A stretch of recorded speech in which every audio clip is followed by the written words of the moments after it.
And I want to welcome you to our session today. We have a lot of information to share, so we're going to get started. We're going to be expecting people to continue to join. We only have about half the people who have registered in so far.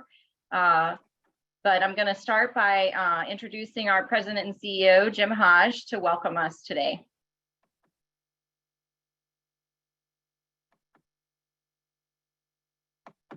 Good morning, everybody.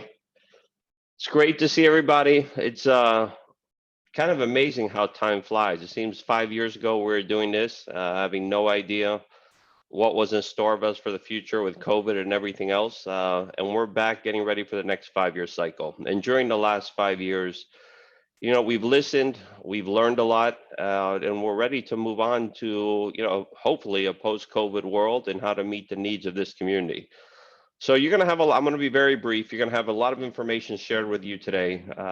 This is really kind of what we have been working on, and it didn't happen last month. It's happened in the last 2 years preparing for this release.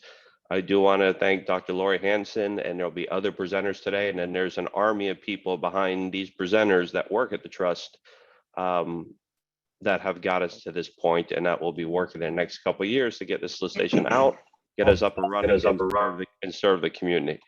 So I'd like this, if you can, whoever's writing the PowerPoint, you go to the next slide. I'd also like to thank our board. We would not be here and we would not be in this position, and we would not have additional money to roll out in this release if it wasn't for our board of directors. We're made up of a 33-member board of community leaders. We are built in a state statute, and our board really gives of themselves. It is a non-paid job. They volunteer their time, they volunteer their talent, and we have an amazing, dedicated board led by our chair, Ken Hoffman. Next slide, please. And I'm not going to read this to you, but what is exciting, I think many of you know, and some of you who may be new to the Trust ecosystem, we are hitting our 20-year anniversary this September. So 20 years ago, the Trust started, led by Dave Lawrence, and we have made a considerable impact in this community. And again, that's why we're excited about this next 5-year cycle. We're excited about the possibilities. We're excited about doing children and families right in Miami-Dade. We are leading the nation in a lot of stuff that with children and families. And it's really just to solidify our community, strengthen families, give the. You went on mute, Jim, you muted. Sorry about that. We want to do what's best by children and families. We want to do what's best by this community. We want to be a role model for the nation. So this does not happen without the partnership with our providers. So all of you who are on the call, thank you for your service. Thank you for what you do day in and day out, your passion, your commitment. I repeatedly say that you do God's work, and it's truly amazing what you do for this community. So thank you very much. And I know you're going to have tons of information. We have question and answers. We will have surveys, and we'll have feedback, ability for you to give us feedback. And we will circle back and keep everything posted so that you have information as we go into the solicitation process. Lori, thank you very much. Thank you, Jim, and welcome everyone. We have a very large group today with us, as you can see from the numbers there. As our registration numbers grew for this event, we had to adapt our approach and make it the best experience possible. So with more than 700 of you registered, it's going to be a little bit less interactive than we initially would have liked, but this is not the last time that you're going to get information or be able to provide us input. For today, we are disabling the chat and muting participant microphones. Instead, we do have a couple of other ways for you to interact with us that work better for large groups like us. And that includes the use of a live form that you're going to hear more about. And of course, Mentimeter, you know, the Children's Trust, we love Mentimeter. We like to hear from people and see who's in the room to give us input. So those are going to be accessible through some QR codes that we're going to share, and they're going to be on the PowerPoint slides. You're also going to see some links coming in the chat throughout the meeting that are going to give you direct you to these resources. Also, you can feel free to use your Zoom reaction buttons if you want to tell us, you know, that you're happy with something. or that you want to just give us some feedback on something you're hearing. The session is being recorded, and we're, as mentioned by Jim, we're going to be posting the recording along with the PowerPoint presentation, the list of participants, the questions that you asked today. We're going to answer those. All of those materials will come back to you and be posted on the website within the next 2 weeks.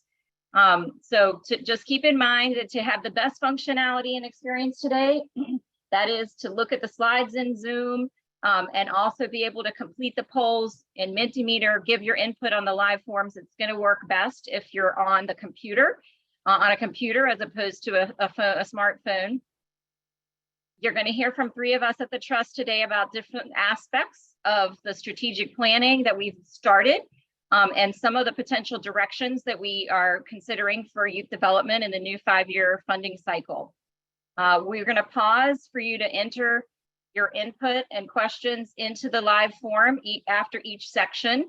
I'm going to be honest with you, as I was working on the presentation, I was on information overload and I'm sort of in it. So I know it's going to be a lot of information. So just keep in mind, keep a piece of paper next to you, jot notes or questions that come up so that when you're able to take that break and go into the form to put your input, you're ready. We're going to also let the forms stay open after this meeting through Friday, so that if you have other thoughts, later after reflecting on the meeting, you want to enter that input after today, you can do that as well. Also, at the end of our session, we're going to share an optional networking form that's going to help you make connections to partners. And that will also stay open until Friday, and those will both be included in what we post back within the next 2 weeks. So just keep yourself engaged, present, post your questions and input. We definitely want your input coming back to us. Be open to new ideas about youth development. We've really pushed ourselves in the planning we've done so far to think outside of the box and to try to think differently. And also be forthcoming, be honest with us, but also be constructive in terms of what you're seeing is going to be the right direction for youth development programs. So go to the next slide. Thank you. So as I mentioned, we're going to pause for questions after each of these sections. You can see what we're going to cover today. I'm not going to read the agenda, but you can kind of see some typical sections or topics that we cover when we talk about our initiatives. Go on to the next one. Today, our goals are for you to learn more, to share with us, and to connect with one another. So we want to share with you some of the thoughts we've had about youth development, some of the tentative timelines that we're looking at so that you can be prepped in advance for the new funding cycle that's going to start next August of 2023. We also, as I said, want you to share your thoughts and input about the updates that you hear about. Some things we are just considering, we haven't made decisions about, and part of the reason that we're having this meeting today is because we want your input to help us make some decisions or to guide us into what makes sense, but also be thinking about, when you see the information, have we overlooked anything that needs attention? What do you think is good that you're seeing? What do you like? Are there any concerns or unintended consequences that you see in some of the ideas we're presenting? And then the connecting is really going to be about bringing in additional enrichment experiences for kids into your programs. So go on to the next one, please.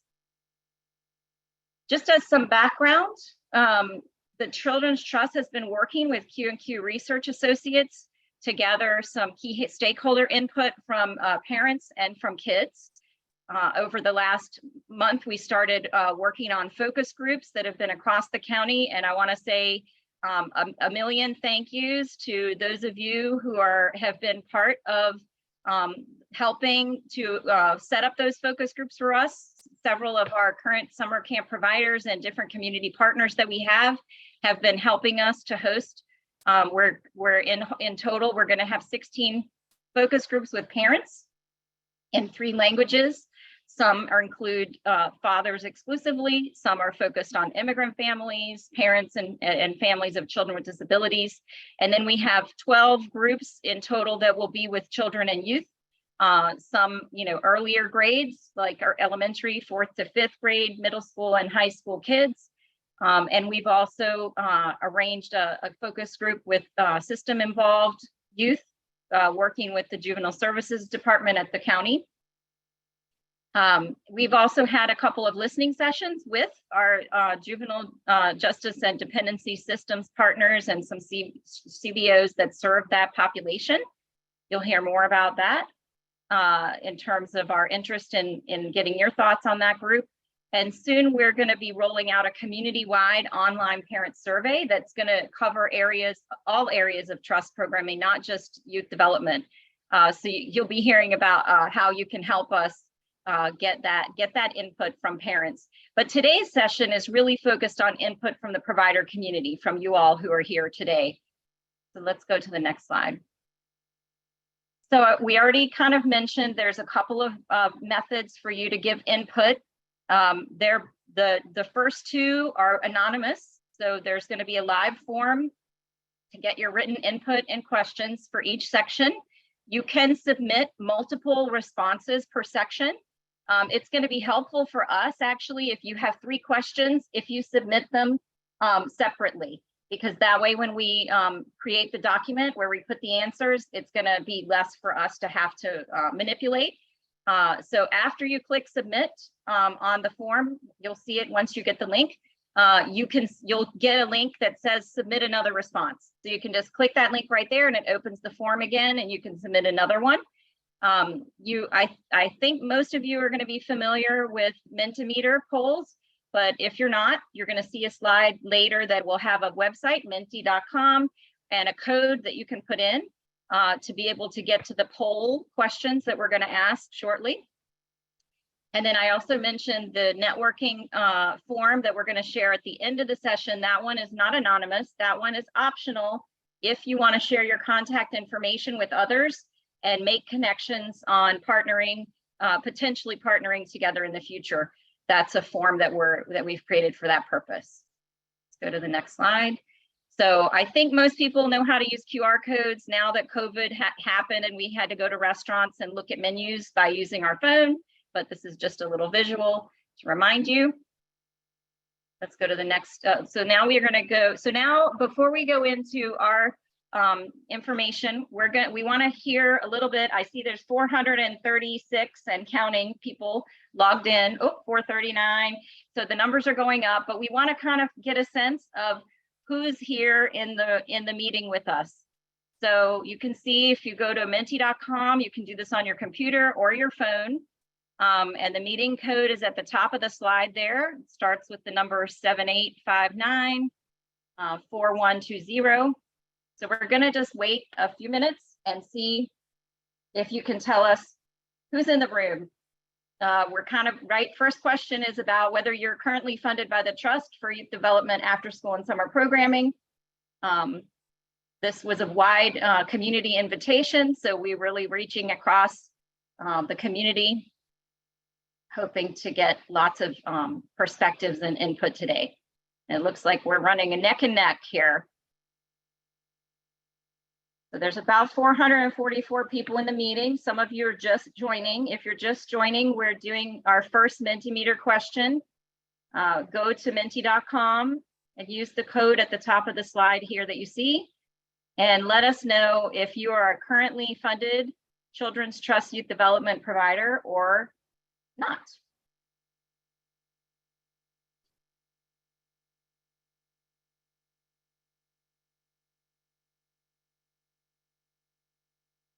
Just take another minute.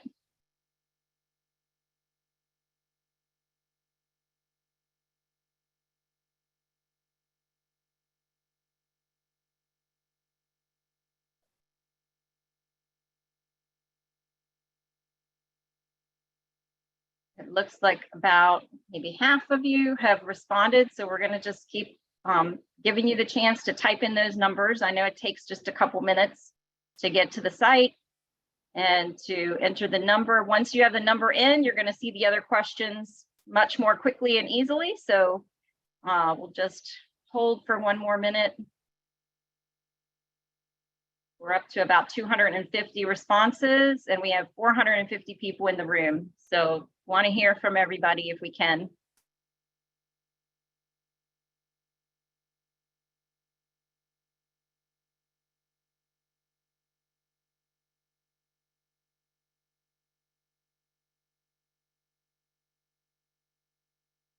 We are running just neck and neck. There's a lot of you here who might be new to trust funding. So we hope this information session is going to be really helpful for you. And for those of you who have been with us for a while, we hope it's also going to be very thought inspiring for you today too. We are really, there's no front runner here. We're right 50-50. We're up to about 300 responses, but we have almost 500 people in the room. So there's a couple hundred of you that we're still waiting to hear from. If you're just joining us, we're doing our first Mentimeter poll to get an idea of who's in the room with us. We have almost 500 people online now. And we're just asking to begin who is funded by the trust for after school and summer programming.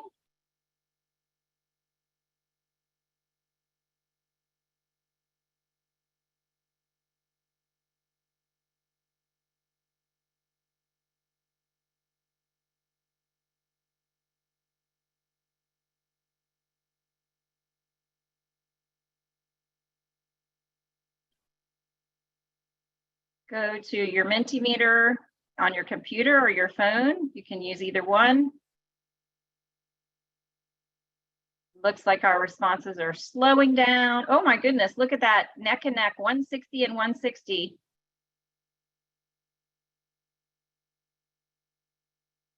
About 320.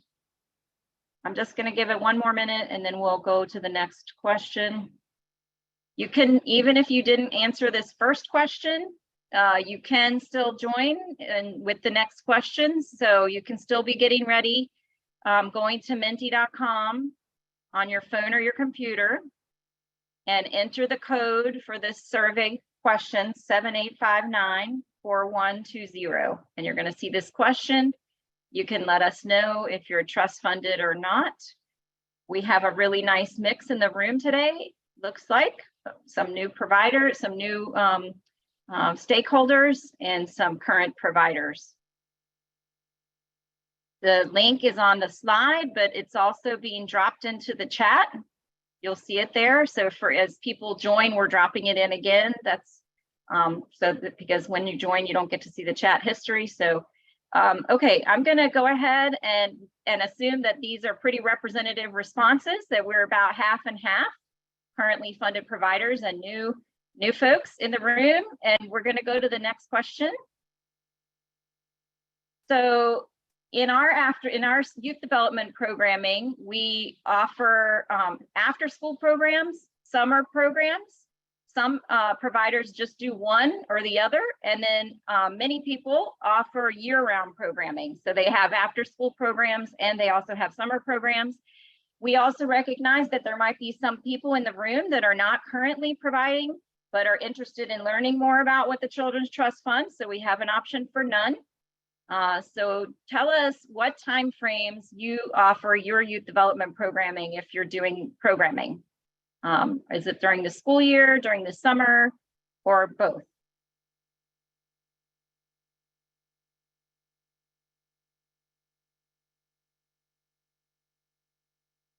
It looks like a lot of people are working around the calendar. If you're just joining us, we're doing our second Mentimeter question, looking at what time frames the people who are here in the meeting with us offer their youth development programming during the school year only. There's some programs that take the summer off. There's a handful of our programs currently that only specialize in summer programming. And then many of you, as you can see by the green bar there in the middle, many of you are doing both of those timeframes of programming. And then we have some people in the room, some stakeholders who might not be providing these services yet, but are interested in learning more today.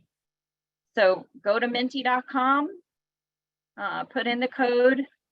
You can use the link in the chat, or you can copy the code from the slide. And we're gonna just wait a couple more minutes to see if we can get our numbers close to where they were before. We have 463 people in the room with us. And it looks like only about a little over half of you have put in your responses. Maybe about 300.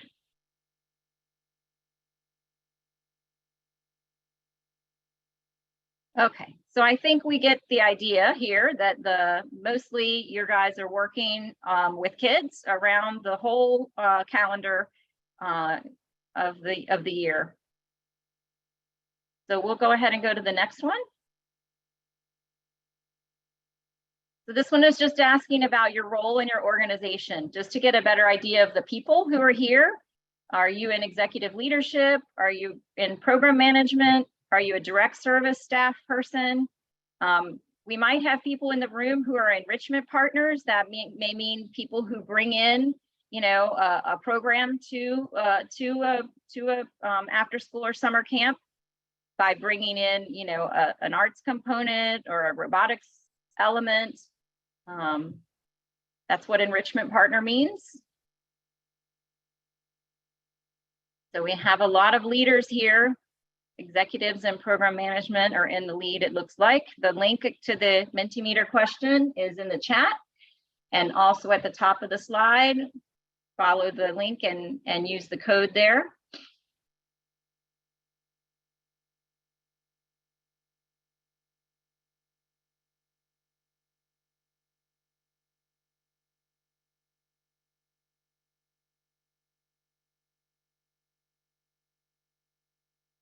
We got a good chunk of other people. We'll hope to learn more about your perspectives here.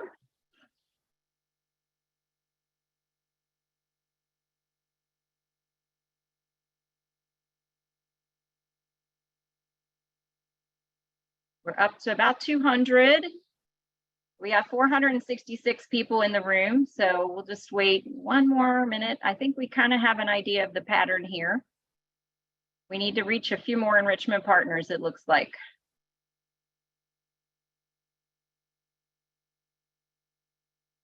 Okay, so remember, if we go to the next question, you can still participate if you missed the first couple. We're going to go now to the next question. So this is about what grade levels of kids are you focused on? Here in this question, you can select multiple. So if you served K through 8, for example, you can check both. If you're just focused on high school or, you know, or middle school, you can just check that one that you're focused on. So we just want to get a sense of the grade levels that you serve or that you support through your youth development programming during after school or summer programs. Looks pretty even right here.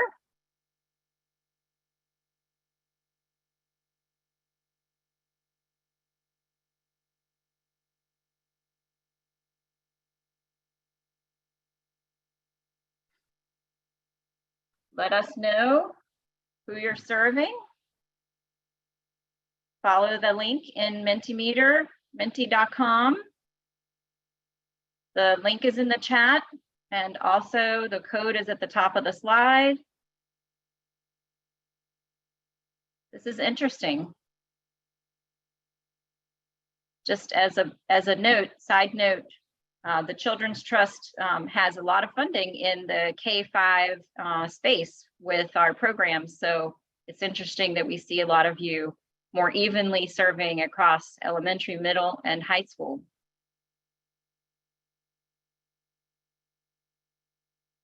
Usually our K-5 is our largest group whenever we do any sessions with providers. Pretty even spaced here. We have 465 people in the session. This one allows for multiple responses, so we're getting lots of people that serve more than one group here. Okay, so let's, is this the last one? Can't remember how many we've done. Is it number 8? Okay, this one. Okay, so the area of the county that you primarily serve. So this one is going to allow you to just pick one. So we know that a lot of you, as you're seeing the number jump up, are in multiple areas. If you're a large provider and you might have sites in multiple places, that might be a large bar, but we're wondering if there are, just distribution across some of the areas. Somebody's drawing on the screen. I'm not sure how that's happening. So we're on our, I think it might be our last Mentimeter question for now. Just getting a sense. Lots of you are in multiple areas. Oh, we have 3 more. Wait, no, Juana, there's some of those come later, I think. It should be the first 8 that we're going through now.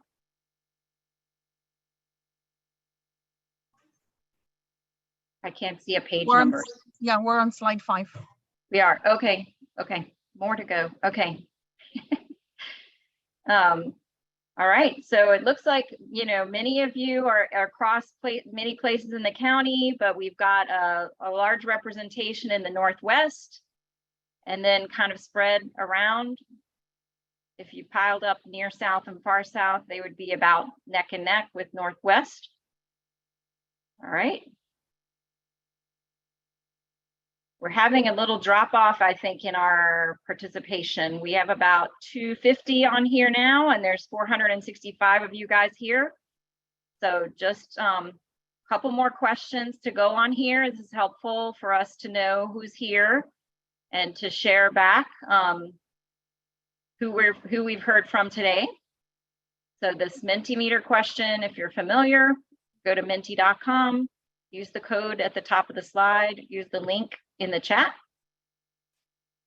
All right, we're going to go ahead and do the next one. Okay, oh yes, I forgot I added these. Thanks, Juana.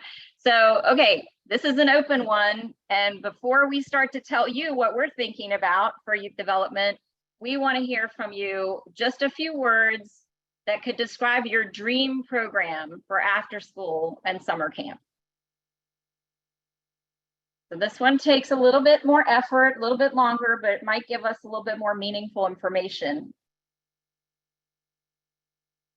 So go to menti.com, use the same code, and let us know. We're seeing flexible, we're seeing some specific programming ideas like coding, robotics. We're seeing the importance of having enough time for homework. Flexible is coming up a lot, I see. Flexible, full of enrichment, social emotional activities. Fun, I see fun. I see flexible, I see relevant. STEM is coming up, I see a few times. Tech and STEM. Excellent. Fun, tiring, and full of learning. I love that. Fully funded. Funding is important. Well-funded, enriching. A lot of these words are warming my heart. You're going to see why as we go into our presentations. Let's see. It looks like we got about 130 people that have typed in their dream program. Just a brief summary of your dream program. Inspires and promoting literacy. Flexible, flexible, flexible. I see flexible a lot. Emotional intelligence and well-being, youth mental health. These are all really important things. Respond to the interests and needs that kids ask for. That's really important. Homework, mentoring, computer science. I'm just going to let it keep going because I know some people are typing and I want to be able to capture their responses. It looks like we're almost to 200. I need my glasses to see that tiny little number. Yes, 199. Okay, we're seeing flexible, we're seeing safe, life skills, STEM, So your dream program, if you could have anything you want, if you could design anything you want, you could offer what you think kids want. Fun, I see fun coming up a lot. Athletics, academics, STEAM and STEM. STEAM, of course, is STEM with arts included. Reaching our pre-pandemic numbers again. That's our dream as well. Love that one. Flexible. Okay, I'm going to go ahead and go to the next one because the next one is related to what you wrote here. I want you to tell me, how close are you to realizing your dream program? Anywhere from you still have a long way to go to you're living the dream. You're already there. You're doing it. And we're going to see kind of where are we at in reaching our dream.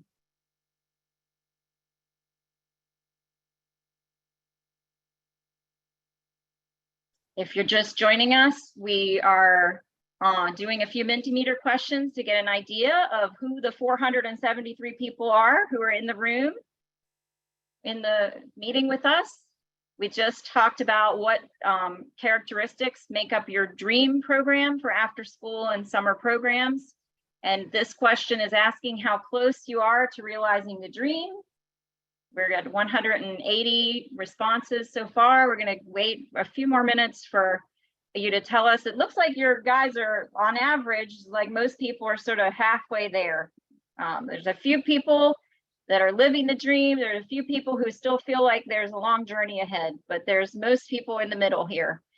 This is a 1 to 5 rating scale, and it looks like our average is 2.8. Remember, you can start the Mentimeter anytime using the link in the chat and also the site and the code at the top of the slide.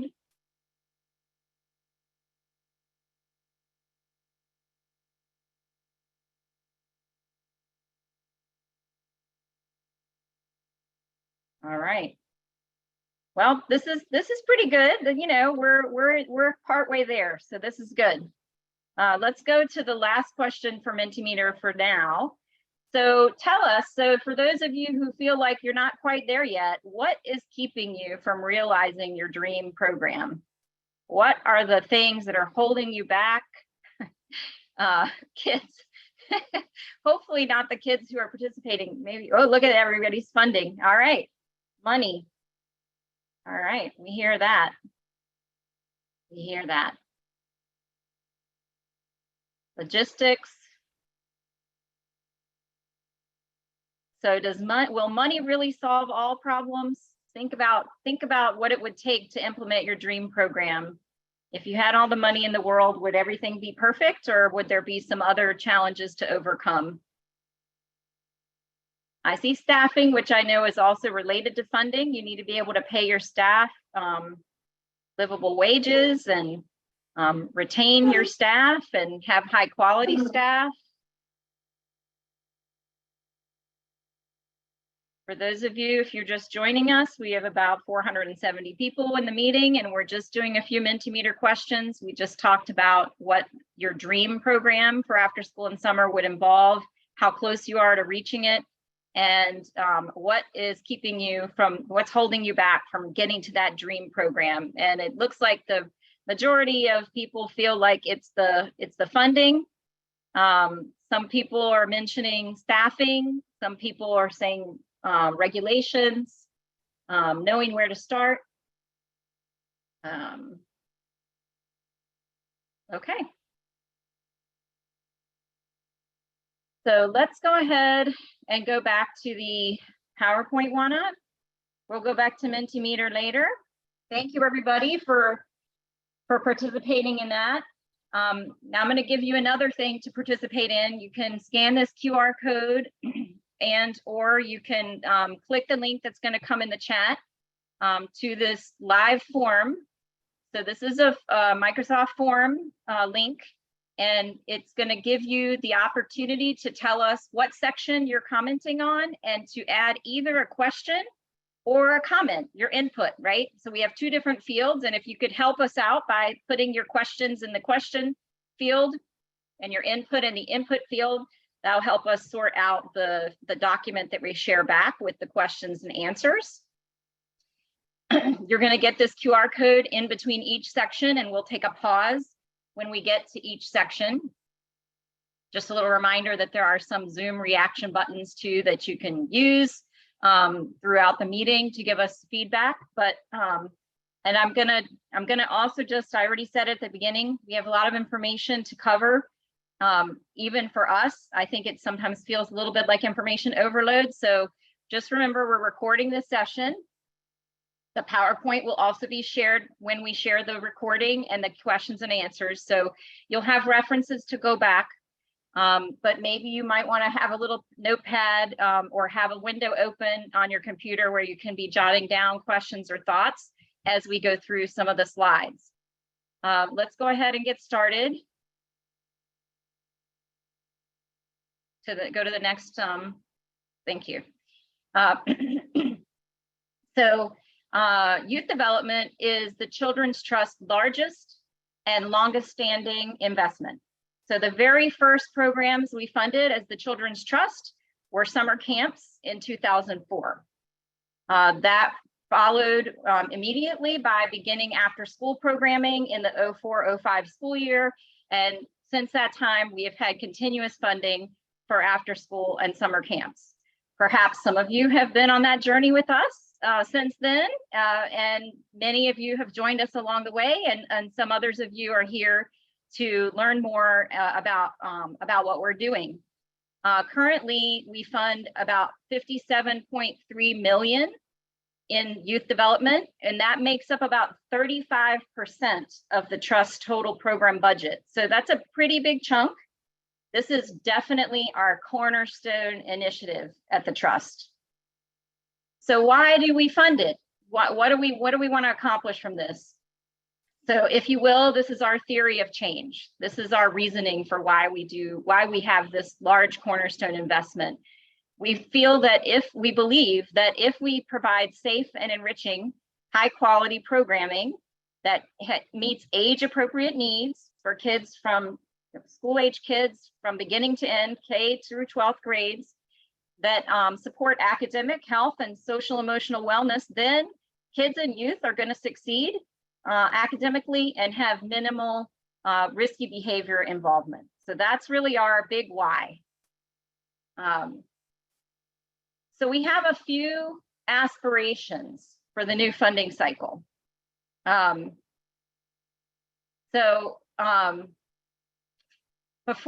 not going to read these to you, but before I kind of talk about what's on this slide, I just want to say, for those of you who may have been with us since the beginning or for a long time, like I have been at the Trust, do not plan on a save as for your funding proposal.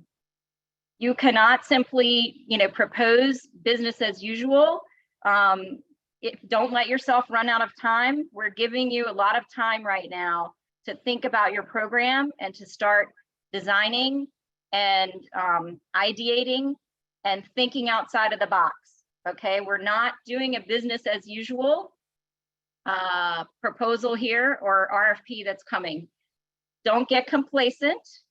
If you've been funded for a long time, in the past funding cycle changeovers, we have had some current provider agencies who didn't put the time and effort into their proposal and didn't get refunded. So in our new cycle to come, this is going to be even more important because we are making some changes. The new RFP definitely is not going to be a save as, right? We're not doing a save as and just kind of keeping business as usual. I can't tell you how many times it happens to me that I talk with providers or people in the community who know something about our programs, and they have assumptions or complaints maybe about restrictions or requirements that the Trust has. And then when I ask them more questions, I actually find out that what they think are restrictions or requirements are not actually Trust restrictions or requirements, but they're based on what the agency itself proposed and contracted to do. So because we've been going for several funding cycles over almost 20 years now, we have had changing requirements, right? And sometimes programs carry over something that used to be a requirement 2 cycles ago, they're still doing it today. Why? Well, because maybe because it worked and they liked it and they kept it, but it might also be because, well, they already had the materials, they already trained, they didn't have to do anything extra, so they just did a save as, right? So we need to make sure that you all are thinking fresh. We want you to rethink your activities. We want you to bring in new experiences of the big thing that a lot of people said about enrichment, fun, right? We want you to be opening new worlds for the kids that are in your programs. We are bringing more flexibility to this, you're going to hear, but with that flexibility comes more responsibility for you to be intentional and to plan and to engage. I see a hand up, but we have a form for you to put your questions in the live form. If you have a question or if you have input, you can put it in the live forum. The link is in the chat. So we also want you to not only rethink your activities, but going hand in hand with that, what we saw that people said was that you know, you need funding to make your dream program happen. So we also want you to rethink your staffing and your budget. So we want you know, everybody knows that minimum wage has increased, and you have to really pay more than that to be competitive with your staff. Living wage is more than a minimum wage in our county. So reasonable staff pay, professional services rates that are going to get you high quality people in running your program. Remember, you get what you pay for. So also keep in mind that as we add more variety of enrichment opportunities that we want programs to offer, your staff can't know and be all things. They can't be experts in every specialty enrichment area. So you can use professional services. You can bring in additional partners. And one of the things that we are going to be working to do is try to build some pool of people, partners, potential enrichment partners that might be working in current programs or available working throughout the community that you can start to talk with and think about bringing into your programs. So one of the other changes that's kind of a big change here is to work on a more efficient and continuous programming. We're doing one RFP and one contract that's going to be from K through 12. Now, that doesn't mean that you could put your 8th graders and your 10th graders all together in the same room with your 2nd graders, right? You still have to group by grade level. You have to have age appropriate activities. I don't want to hear one of the things we heard from a middle schooler several years back before this funding cycle was, you know, this place is for babies. This is boring, right? Like, so you can't just have a 7th grader sitting in a childcare place that has, you know, young child toys in it, right? So you have to have age appropriate activities, ratios, program designs. You have to be engaging, but you're going to still have it all under one umbrella, one contract, one application. Go back, sorry. And then, you know, I already mentioned the flexibility. That's why that word warmed my heart when I saw you guys all saying that. We have already been talking about taking a less prescriptive approach to activities and scheduling. You're going to see that.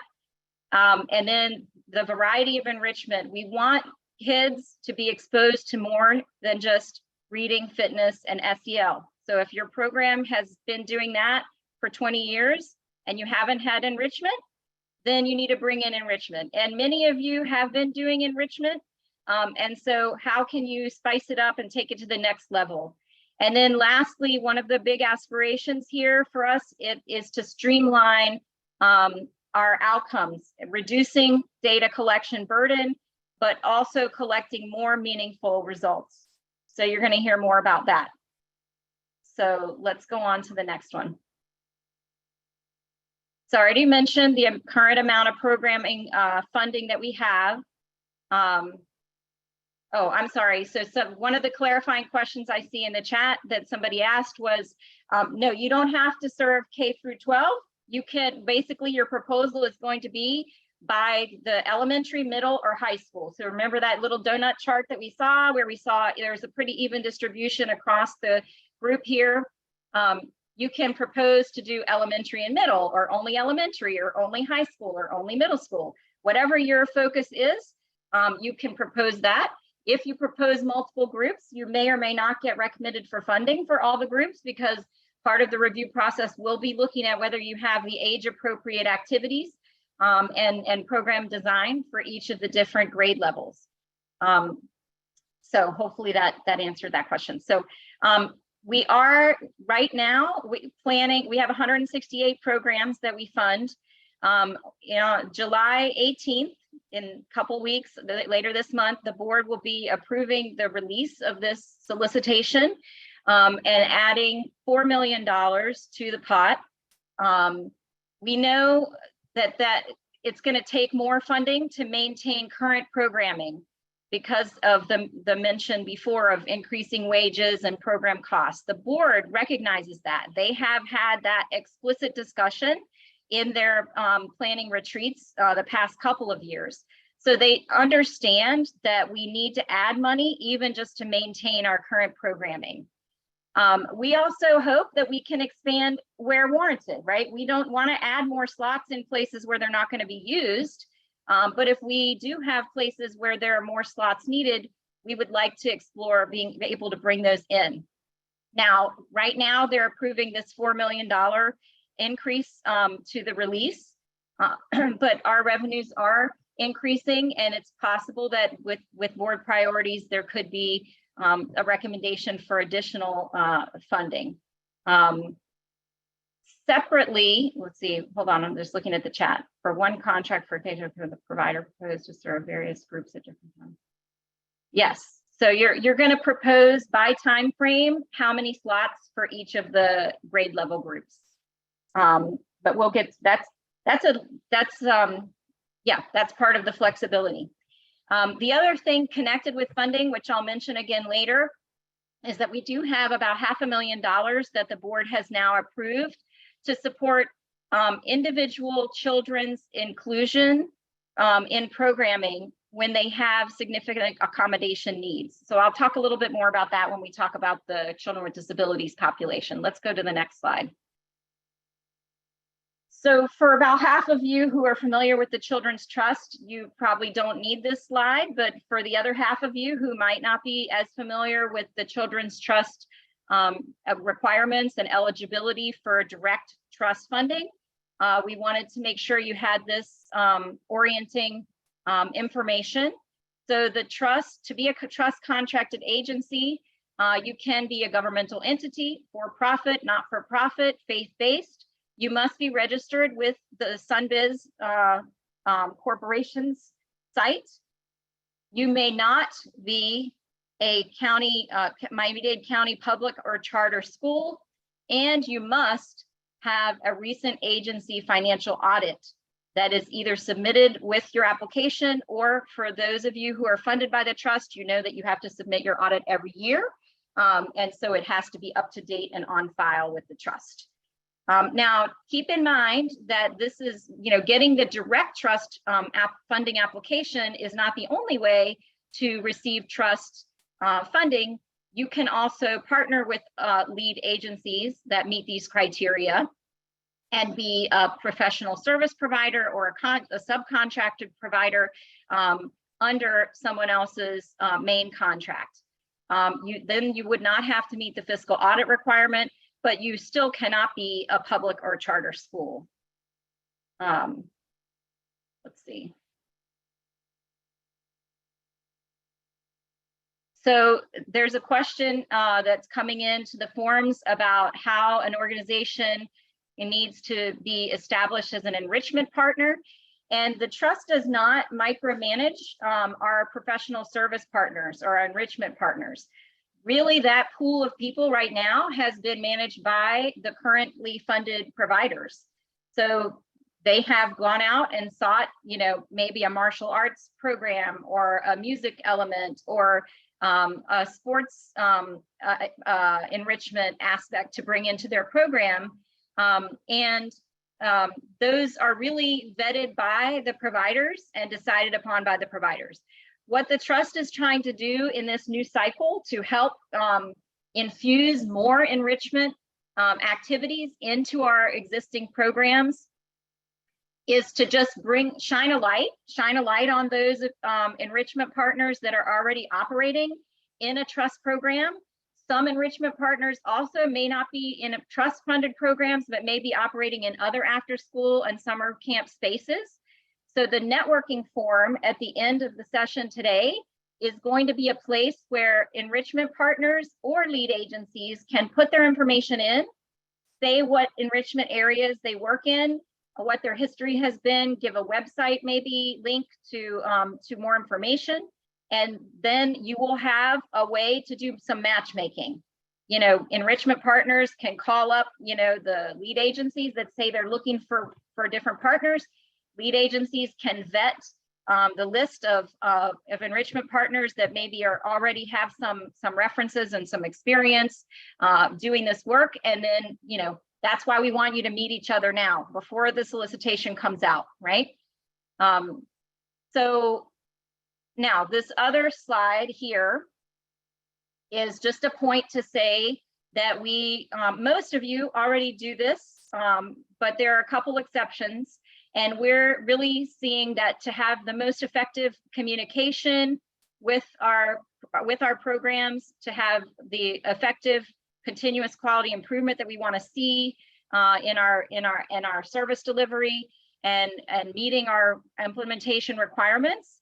We want all of our youth development applicants that have a subcontractor relationship that might be operating a site for them. The lead agency must directly operate at least one of the sites themselves. So we don't want to be a full pass-through, if you will. We don't want this funding to be going to an agency that's not delivering any of the direct services themselves. So a lead agency cannot fully delegate the program to their subcontractors. Let's go on to the next one. Okay. Tentative in all capitals, subject to change. Whoop, go back. But we do have a tentative timeline. We're looking at late October to release later this year, so just in a few months, but you have a few months now to start thinking about all the ideas that you can include in your proposal. We always give 6 weeks, and we're not counting the time that's holidays for Thanksgiving, but from late October to, yes, the presentation is going to be posted with the recording. We will be giving you until mid-December to complete your application. So no application writing over the December holidays. And then you see kind of our typical process after we're doing the reviews, the debriefings. The plan would be that the board approves the funding by April. So that still gives us 4 months to do contracting for the new cycle that begins next year in August. The new 5-year cycle begins in August of 2023. Don't schedule any major time off between late October and mid-December. Okay, that's the main takeaway from this. Let's go to the next slide. All right, so here's the QR code again. The link is getting dropped in the chat again to the live form. So just a couple of reminders, questions, input, any concerns. Think about this new general, like having the K-12 umbrella for the model and the contracts, the funding amounts there that we talked about, eligibility requirements, the operating requirement of not being a full pass-through, the tentative timeline, anything else that we should consider in terms of just general overview or model. So I'm going to suggest that you put your thoughts into the form now while they're fresh. If you've been taking notes or noting questions as you go, We're going to just pause for a couple of minutes because I don't want to start new information while people are putting in their questions. Most of these questions are going to be answered after the meeting today in writing so that they'll be shared back with everyone. You've noticed that if we have a very quick clarifying question, we have people who are sharing those back, and I'm trying to answer those on the spot. Multiple questions on who are lead agencies or to partner with. Repeat network. I don't know what that means. Patsy, can you? Sure. There's multiple questions coming in around who are the lead agencies, how can we know who to partner with? So I think just a reminder that Okay. Towards the end of the presentation, we'll have a networking form, and both lead agencies and possible implementation partners can fill it out. Yes, correct. So, but just to clarify our definition, a lead agency would be an entity that's going to do the program from soup to nuts. They're going to find the sites, the location, they're going to hire staff, they're going to design the program schedule, they're going to have the materials, they're going to recruit the kids, they're going to keep them engaged, they're going to report their data, all of that. That's what a lead agency does. Anybody can apply, anybody who meets the eligibility criteria that you saw can apply to be a lead agency and propose an after-school program, a summer camp, or all year-round services for any of the elementary, middle, or high school groups for any of those timeframes. Now, how do you find out who they are? What we're going to have on the networking forum is we're going to ask you if you want to share your information with others. Tell us if you're a lead agency, or if you're, hey, I don't want to do all that. I'm not going to have the headache of all the logistics that everybody has to take on to be a lead agency, but I just want to bring in my robotics program because I'm passionate about having kids build robots and learn how to program them and develop their STEM skills, right? That's my passion. I want to bring that in. Then I'm an enrichment partner. And I'm going to fill out that form at the end, and I'm going to tell you about myself. And then anybody who's a lead agency can who's looking for a STEM or a robotics partner, they might see me on the list, and then we can make a connection, right? That can all happen before the solicitation is ever released, starting to meet people. So that'll come near the end. We don't want to confuse the forms, so we're holding that form till the end of the meeting, but both of these forms will stay open until Friday. So that you have more time to think and put in what you want about what you offer and any input or thoughts you have about this meeting. So I want to just ask everybody, I'm going to stand up for a second and I'm going to stretch and I'm going to turn around. I'm going to take a deep breath. We have a lot of information. We're 1 hour in. And so we're going to keep going. Let's go to the next slide. So the next section is about populations. So who are we serving in youth development? Let's go on to the next slide. Okay, so we currently have program sites, and we call slots, which are the seats in the programs, the numbers of kids that can be served in each site, are distributed throughout the county. If you look at a map of the dots for our after school and summer programs, we have pretty good coverage across the county. But if you start to look at the concentrations of programs, like the numbers of slots, you're going to notice that we have a higher concentration of programs in underserved communities that have high proportions of children and youth who are living in poverty. That is something that has been a pattern of our investment since the beginning. It's how we focus on the greatest needs, the areas of greatest needs. So we don't have it done yet, but we are in the process of doing some population analysis where we can look at the data of where children in poverty live in our county. What shifts in population are we seeing? We know there's some gentrification happening. And where do we have our currently funded programs? We want to make sure that if there are new areas in the community where more children and families are moving to, that we have services for those children and families in those areas. So before we release the RFP, we will put out some additional informational updates. You all will be on our mailing list because of registering for this program, and we will continue to post informational updates on the grants page for the Youth Development Funding Opportunity. And we'll share our findings about any areas where we identify, hey, this is lacking some relative numbers based on the numbers and proportion of children living in poverty. These might be some areas where we want to add program and children in our community. And then one other point about geographic focus is that the Children's Trust does continue to have agreements with 2 community redevelopment agencies. Those, you might hear them referred to as CRAs. And these are 2 areas in the city of Miami right now that have active community redevelopment agencies in the Miami Omni area and the Miami Southeast Overtown Park West. So we will have maps of those areas as well. Those are areas where we are committed to making sure we reinvest funding that comes from those areas back into those same areas. Let's go on to the next one. So it's pretty basic. You know, we've already talked about children and youth who are school age from kindergarten through 12th grade. That's about 5 years old through 18 years old.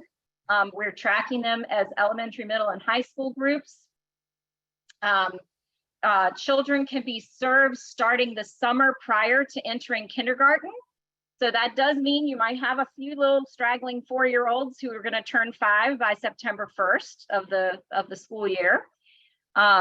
We also have a focus on including children and youth with disabilities, and for older kids with disabilities who have not yet attained a standard high school diploma and are continuing to attend classes guided by an IEP. You can serve them up to age 22.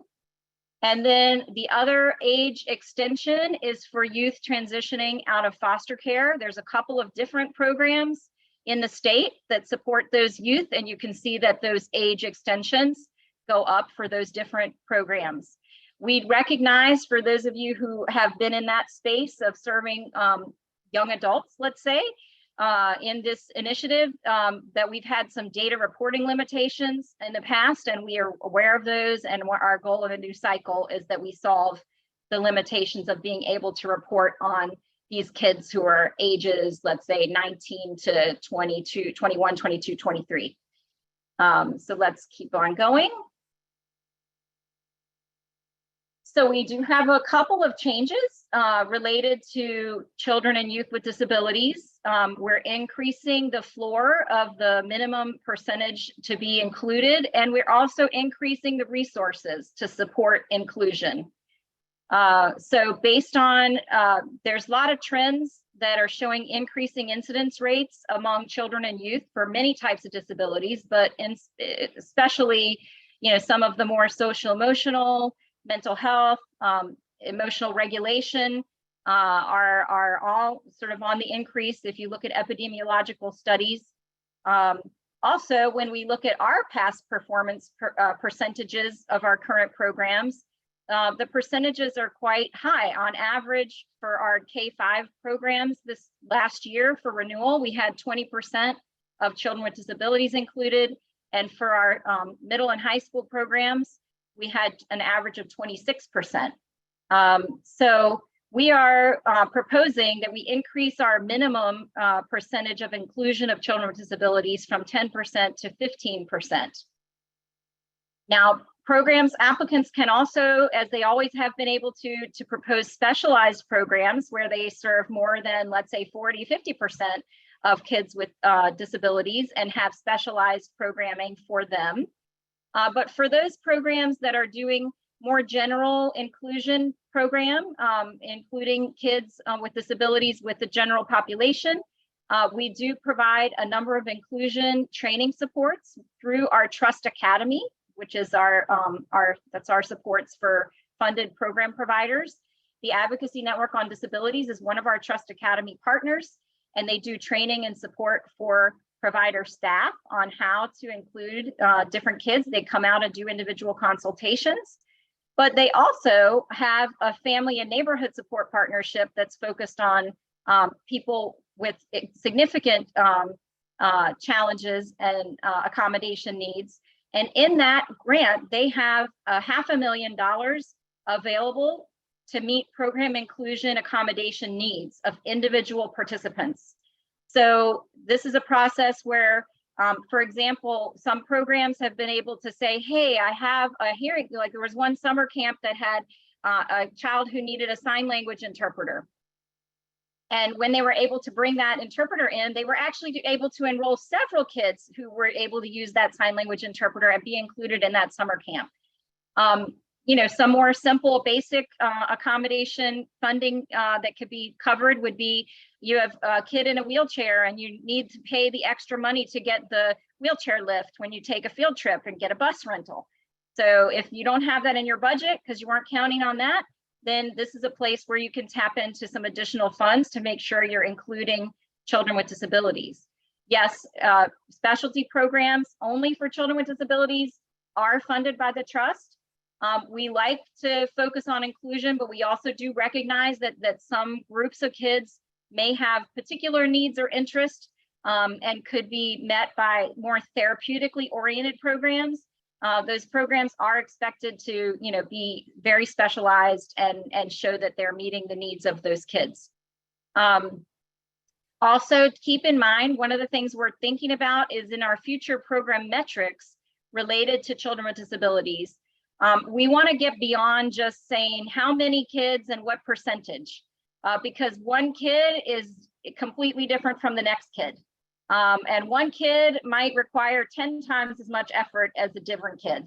And so we really want to get at also the level of accommodation needs of the children who are being served, so that we can understand whether we're really reaching the kids who need greater supports. Let's see, I just missed that question that popped up. Detailed guidance on what constitutes disability. Yes, on our website, we have current policies and definitions posted. If you go to the provider tab, you do have to have a login. If you don't have one as a funded provider, you can create a login, even if you're not a funded provider, and you can access the provider information. So all that information is on our website, and we'll make sure that when we answer those questions, we'll put the specific link to where it is on the website so that you can find it easily. So let's go on to the next. Oh, sorry, you already did. So we are seeking input on another population that we're interested in thinking more about the complex and multifaceted needs of. So we have historically called for, in all of our programming, the inclusion of children and youth who are involved in the dependency and delinquency systems. That has not resulted magically in just us having lots of those populations included in our programs for many reasons, because of some of the challenges that are faced and some of the special partnerships that need to be in place to reach that population.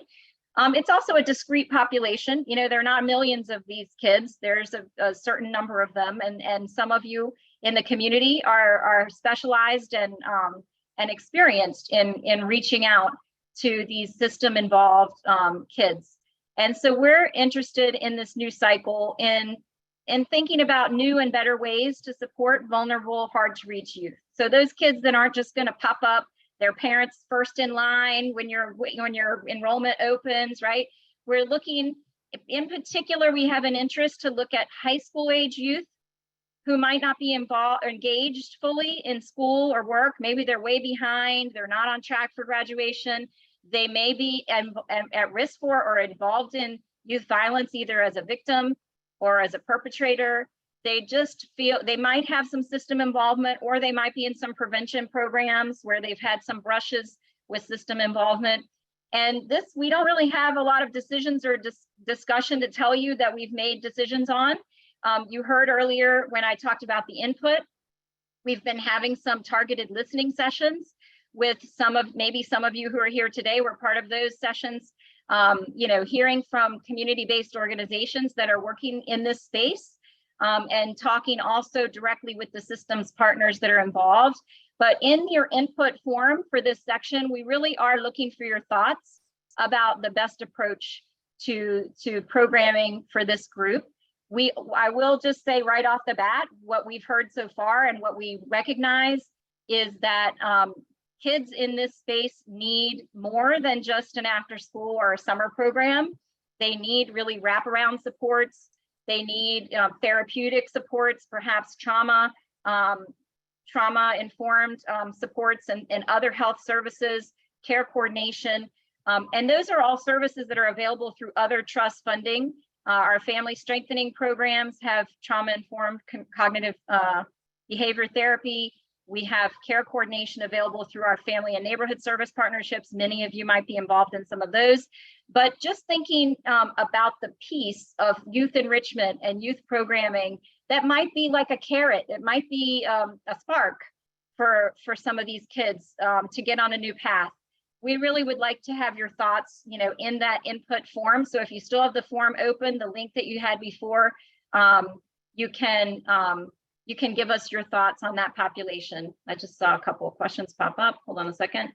A program cannot be funded if you have no children with disabilities. Children with disabilities are everywhere. They're in every part of our community, and we are not excluding them. They will be included. If you do general recruitment, you will have children with disabilities, and the minimum you can have is 15%. Will there still be a requirement to increase the percent each year? Well, guess what? That's not a requirement. There's not a requirement currently to increase the percent each year. The percent is negotiated each year based on what you've done in the past. If you have a site that's trending high because maybe you're associated with a school that has a high proportion of kids with disabilities and you're enrolling lots of kids and you're always at, let's say, 25% at that site, we're going to ask you to contract along that trend. But if you are, brand new, the floor is 15%. If you already know you're going to be above that, you can propose higher. There is not a rule right now about increasing the percent. Okay, let's go to the next slide. So this is the last one in this section. And just a note about outreach and marketing expectations. So of course, I think our goal and yours is for all of our slots, our seats to be filled, right? We want our programs to be fully utilized. We want high attendance rates, fully enrolled. So how do we make that happen? It's a partnership. So the Children's Trust does do broad countywide awareness campaigns to promote after school, hey, it's time to sign up for your after school program. Summer camp is coming, right? We do general public awareness campaigns, but that is not the key to filling your programs, right? The funded providers in our ecosystem have contracted marketing requirements to fill their program slots. So we expect you to be active in promotion and marketing, to have a strong local and grassroots connections and partnerships in your community where your program is located. And also, of course, to offer activities that kids are going to, come to. They're going to vote with their feet. So that's just a note about our marketing expectations. So now we're going to, we're going to have the link again to the live form. It's in the chat and it's on this QR code. And in this section, if you're going to pick the drop down for the populations section, tell us what you think about our approach to identifying underrepresented geographic areas, to the grade level groupings, to the kids with disabilities policy and guidance. What are your thoughts on the system involved disconnected youth and how we can support them better? And then any thoughts or questions you have about outreach or marketing. So I'm just going to pause for a couple minutes here. You can stand up and stretch if you're not typing. If you're typing, give us your thoughts. Use emojis. Oh, we have a desire for some reactions on the Zoom group.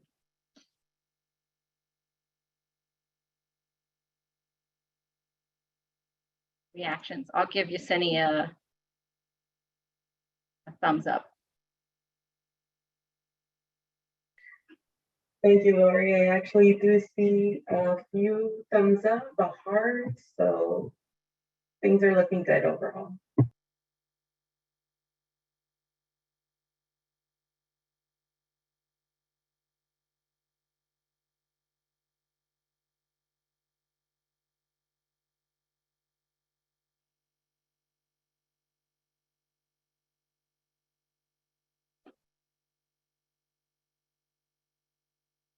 All right, in just a minute, I'm going to hand off the baton to Rachel, who's going to start talking with you about the next section.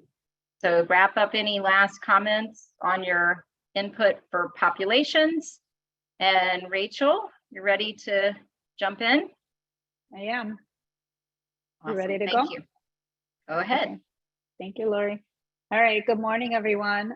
For those of you that I have not had the pleasure of meeting, I'm Rachel Spector. I serve as the Director of Programs at the Children's Trust. So I'm going to speak to you about some of our ideas and considerations for service sites.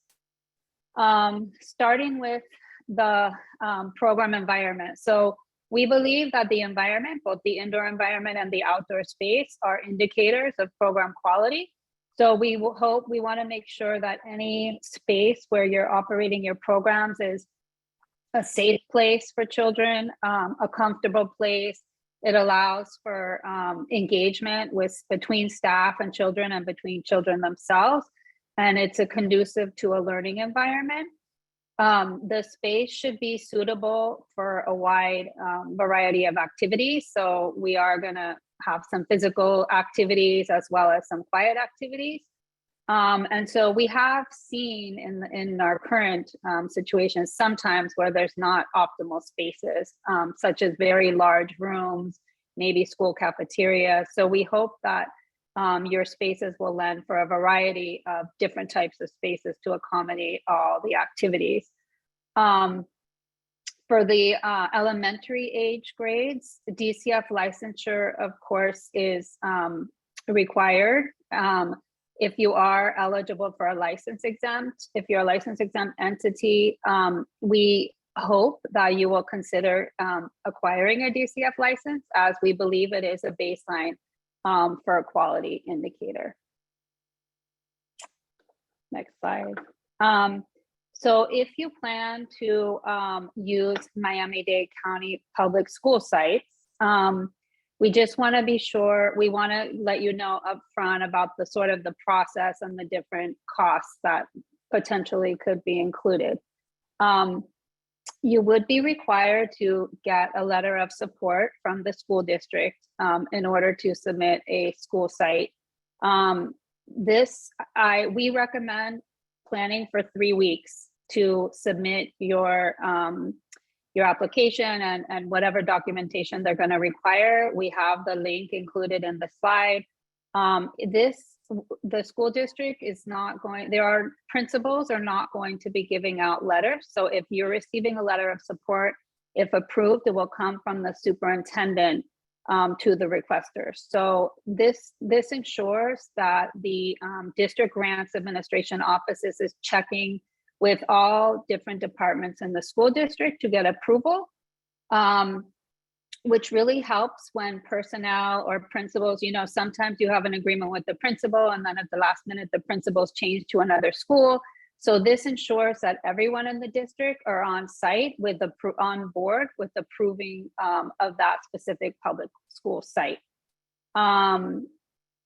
The school principals have been instructed not to provide letters of support. So please just be diligent, and when the application opens, to please start that process if you're considering a public school site.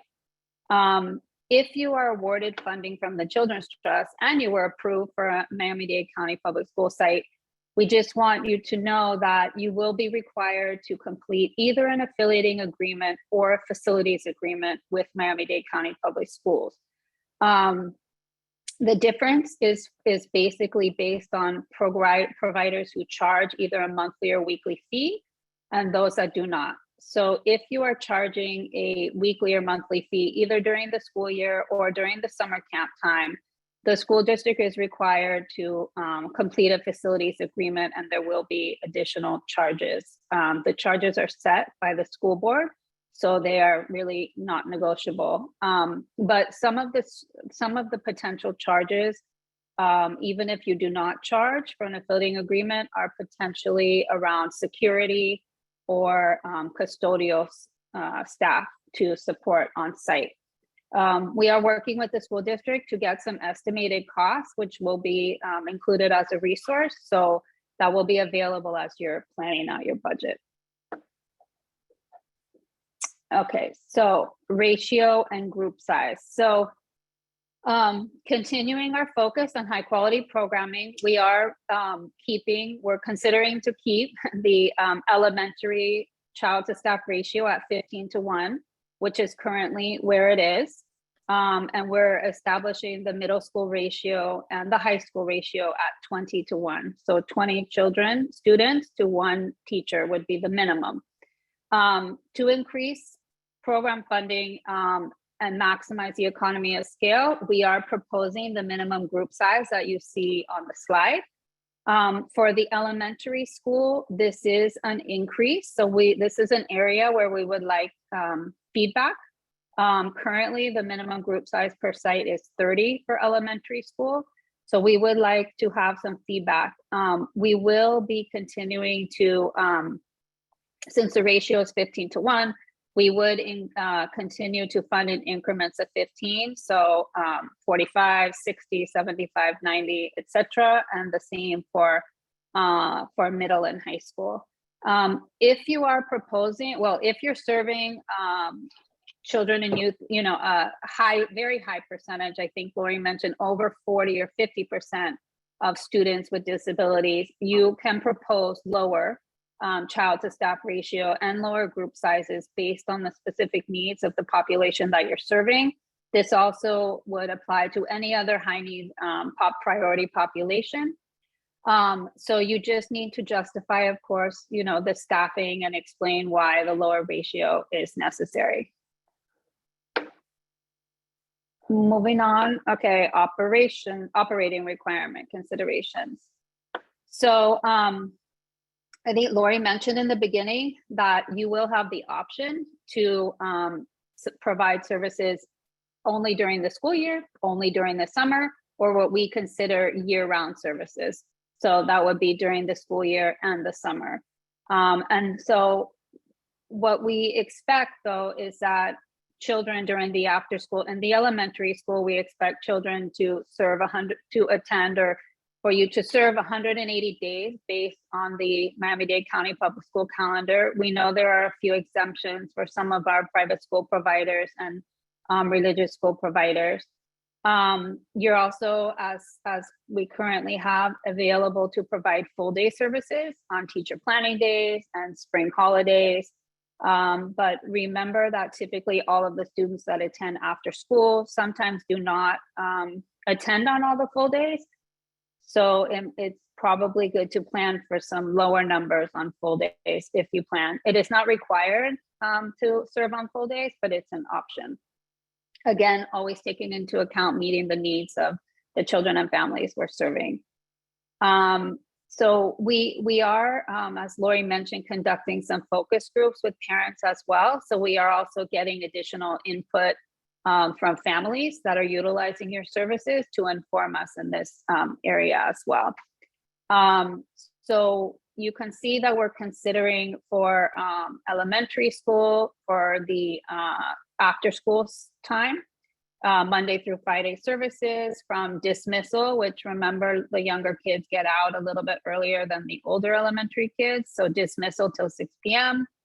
We're considering middle school services 4 days per week, and we're considering high school services 3 days per week for the school year. For the summer, we're considering 9 to 10 hours daily for elementary school children, 6 to 8 hours 4 days a week for middle school, and again 3 days a week 6 to 8 hours for high school. So again, this is all under consideration. So this is an area where we would appreciate your feedback. in our live form. And the last slide regarding slides is about program participation. So because we require, we believe that regular attendance is important to have maximum impact on our students that we serve. We do not anticipate, or we do not intend for our programs to be drop-in. So for people to come and go sort of, irregularly. We expect that youth will enroll and attend regularly. So for after school program, elementary and middle, we expect the full school year, or whenever the child decides to enroll in the program through the end of the year. For high school students, we expect at least for them to attend for 1 quarter of school or 9 weeks during the school year. For summer camp, so this is another change. So we'd also like feedback in our expected duration of the program, that students would attend elementary for at least 4 weeks, middle school 3 weeks, and high school 2 weeks. And then the program participation for elementary is always going to be daily attendance, and our metrics, which Tatiana is going to talk about later, of course, will take into account some occasional and expected absences if children are sick or a family takes a vacation, etc. So again, the program participation considerations are under consideration. So we would really like your feedback on these different sections. So the QR code is going to be dropped in the chat, or it just was. When you select the drop down, if you could please select service sites and tell us what you think about DCF licensing for programs, the quality standards, comments, questions about MDCPS sites, the proposed ratio and group size by grade level. Remember, they were different for elementary versus middle and high, and then operating requirements and participation expectations. If there's anything you feel that we should consider around service sites or any additional questions, feel free to also drop them in the chat. I see there's a question. Summer only programs do not need a DCF license. That is correct. Summer programs operating only in the summer do not require a DCF license. The QR code will open to the same form. Yes, the QR code will open to the same form throughout the session. So please, when you go into the different sites, you could just select in the drop down which section you're going to answer. So right now, if you're going to answer about what I just presented on, you could just select service sites and type your questions and comments. I'll just give it a minute.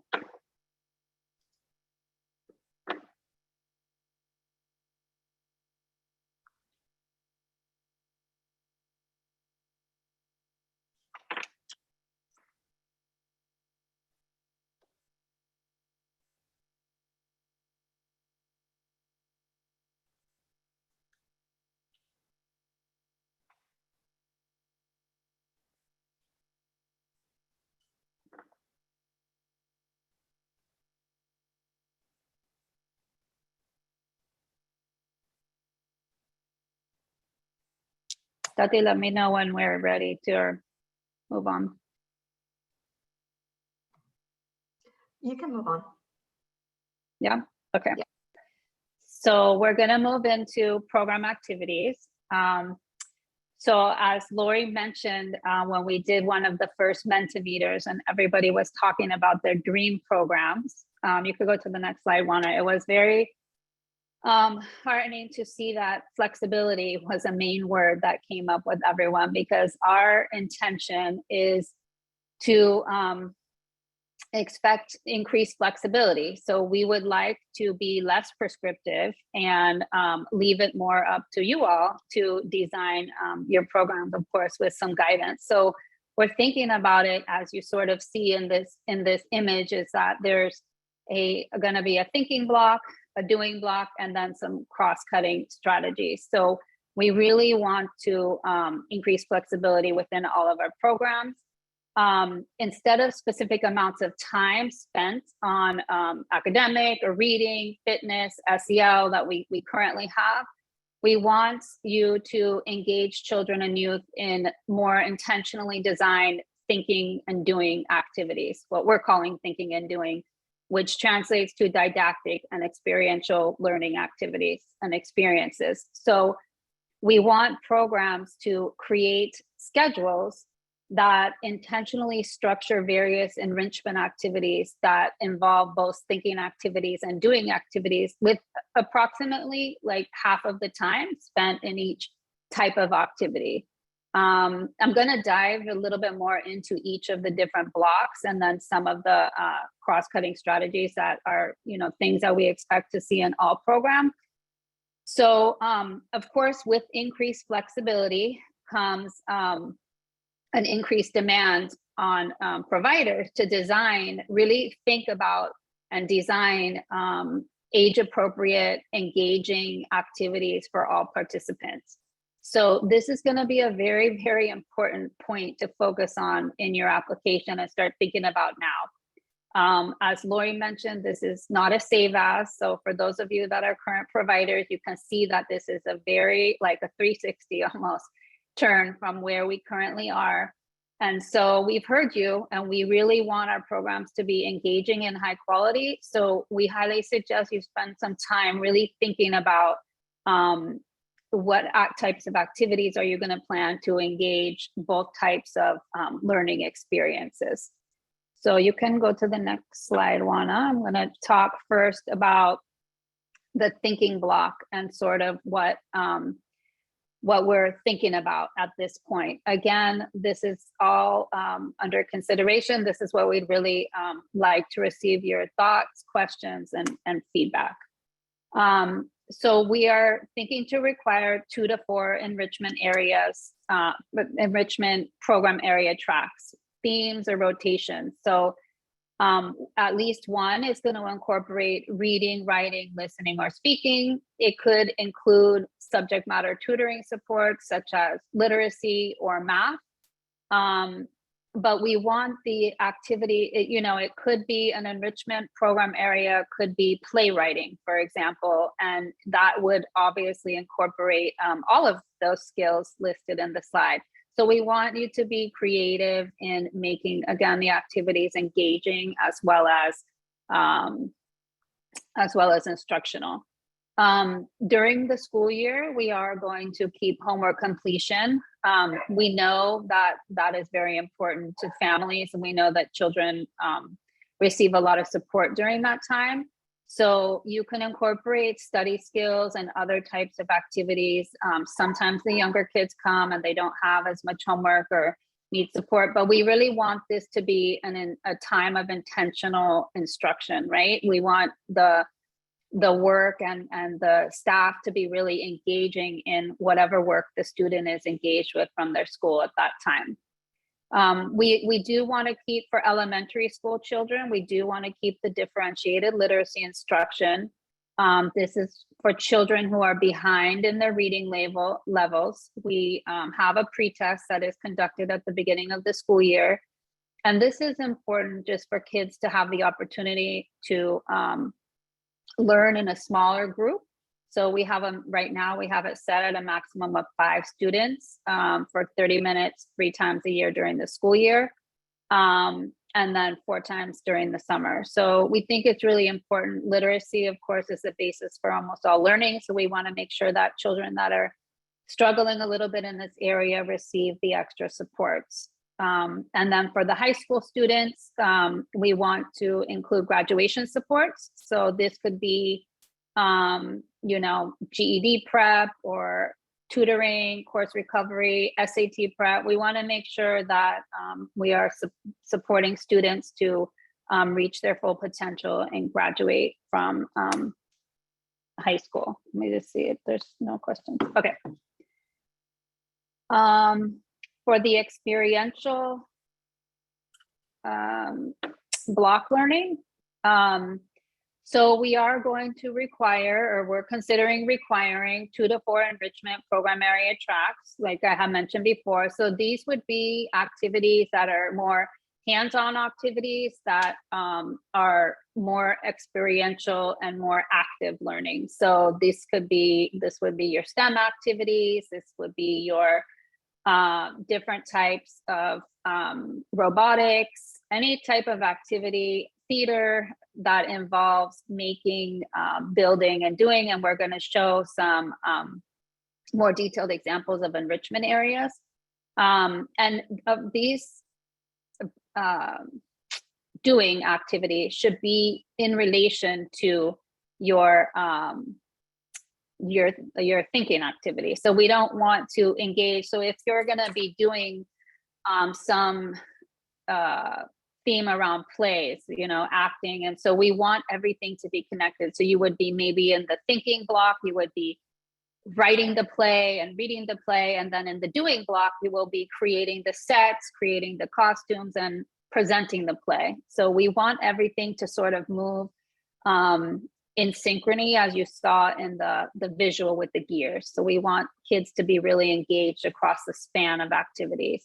And then physical fitness, of course. Physical fitness is very important to us. So we want to offer a variety of choices.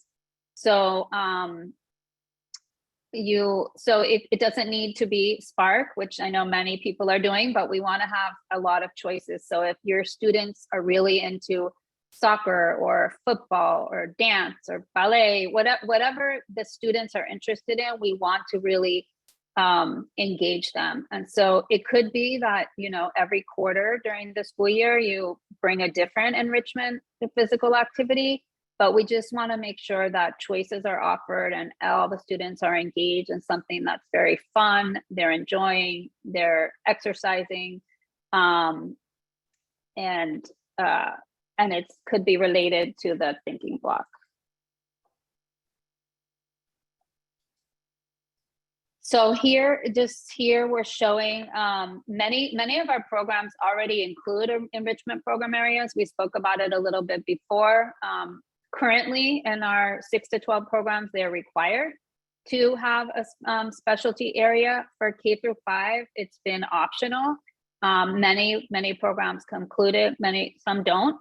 So the new requirement will be to have 2 to 3 enrichment areas with the goal to continue to expose children and students to a variety of new and fun and engaging activities. And so it's intended to be fluid too. If you start something and the children really are not engaged or don't like it, maybe, understanding what they do like and continuing to build on their interests.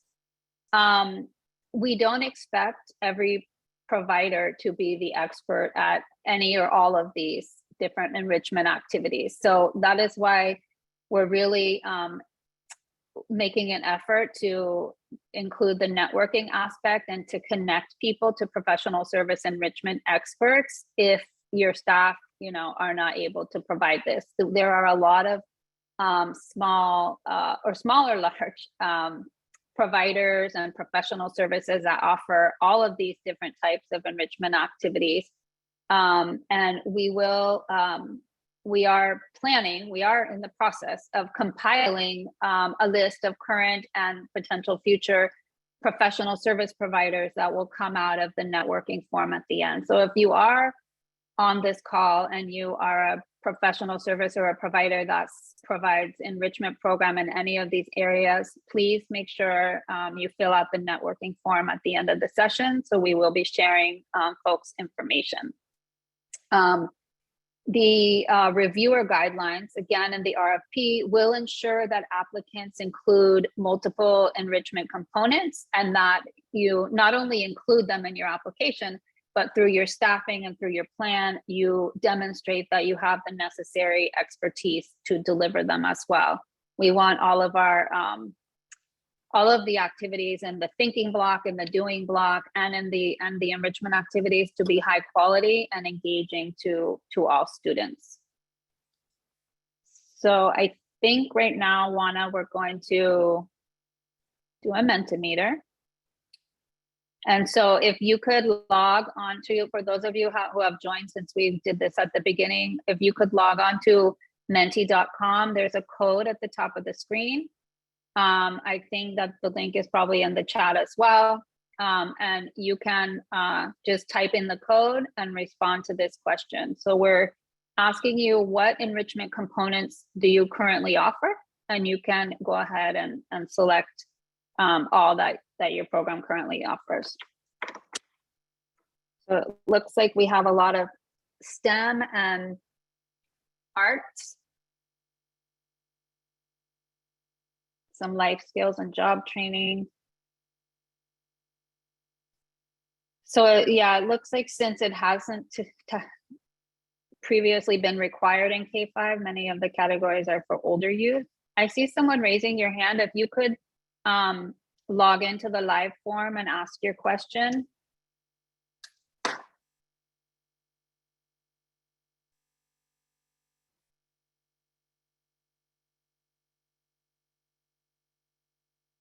So there is a question while folks are answering about planning program models that cross elementary school and middle school participant groups, or high school for that matter, when completing the application. Is it one program design? So there's going to be different, you're going to be required to enter different activities and sort of different information by site. So it will be split. We're still designing it right now, but you will need to think about your program model for elementary versus middle and versus high. Although it's going to be one application, you're going to need to be very clear about the activities and the sites and the staffing that you're proposing for each different age group.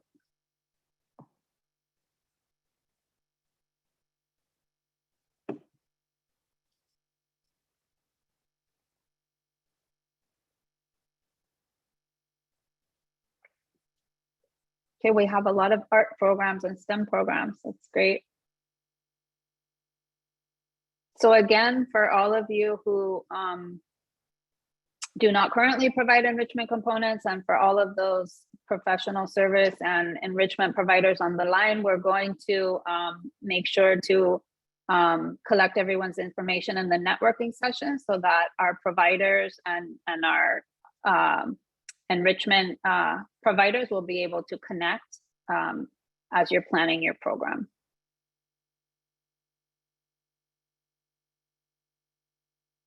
Okay. So it looks like we have a great variety of enrichment opportunities currently offered, and we're want to continue to build off this and add even more based on the needs of our students.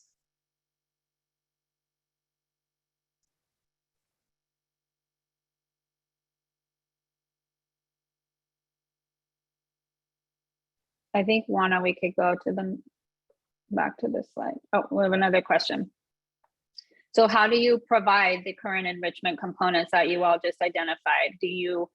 Does the provider deliver it directly with your program staff, or do you already engage with professional service partners to bring in the enrichment component?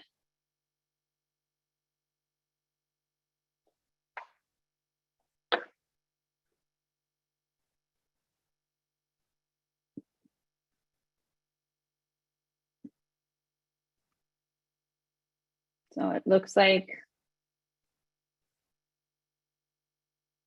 we have both, but it looks like we have more of our regular programming staffing delivering some of the enrichment components.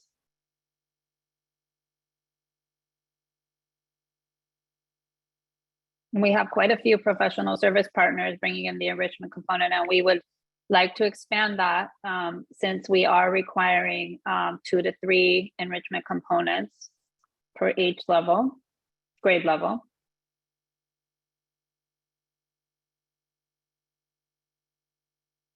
Okay, great. It looks like we have pretty much of a mix.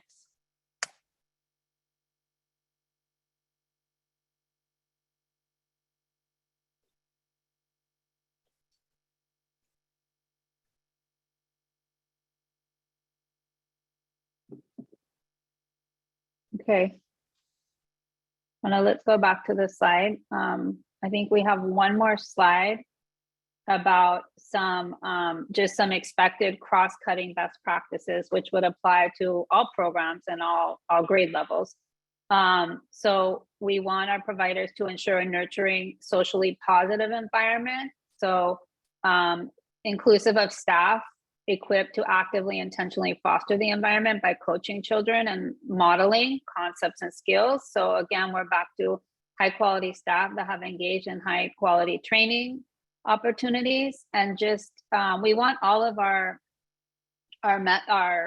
programs and methods to encourage youth voice, and choices include project-based learning, civic engagement related to enrichment areas, youth leadership opportunities. So we really want to take into account the youth experience and the youth voice and what activities they are interested in, and how to keep them best engaged while learning. Of course, we want our program environments and interactions to support social emotional wellness, physical and mental health, and racial equity, diversity, inclusion. All of those components are very important to the Children's Trust, and you will see language about that in the RFP.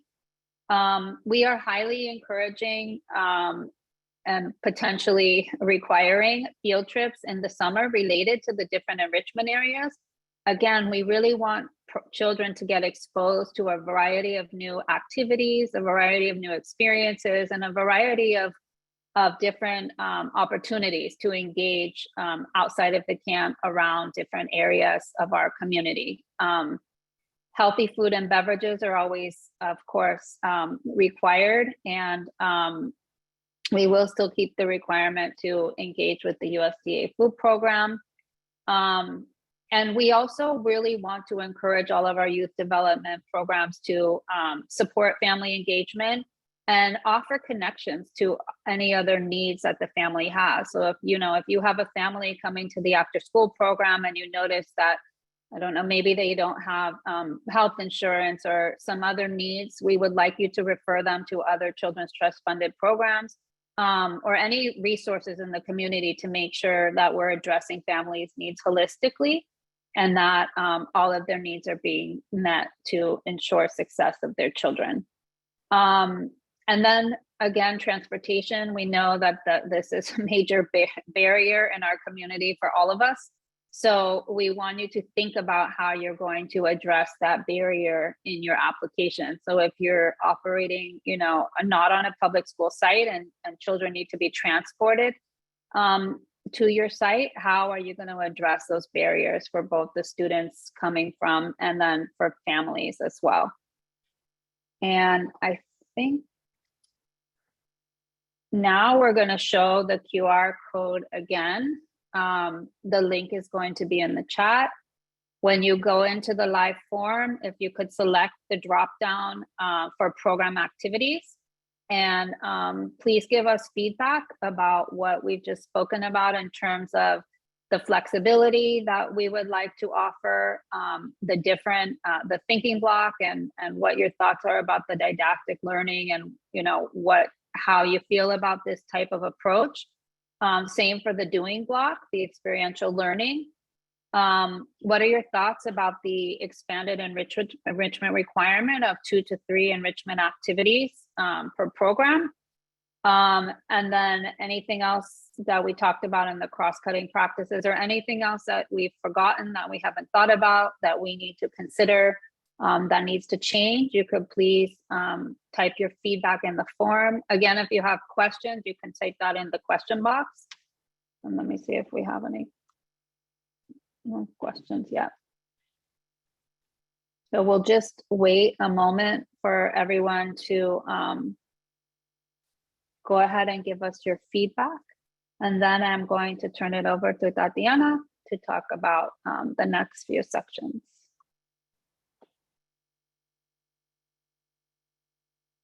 We think that this is an area where people are going to have a lot of feedback about the activities. We saw all of the feedback in Lori's DREAM program Mentimeter. So here's the chance to provide your feedback in this area.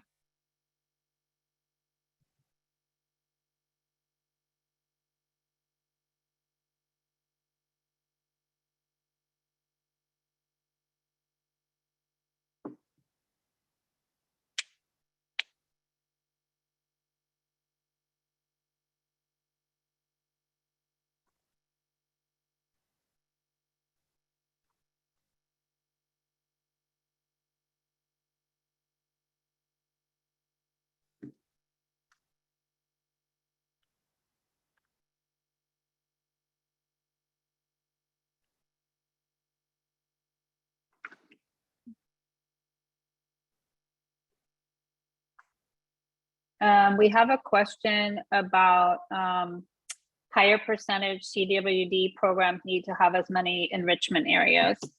So I think that that's a good question. I think this is all under consideration right now. So if you have thoughts about that, that would be helpful to provide your feedback. But we do want all children to have exposure to enrichment activities and different opportunities to engage in different types of experiences.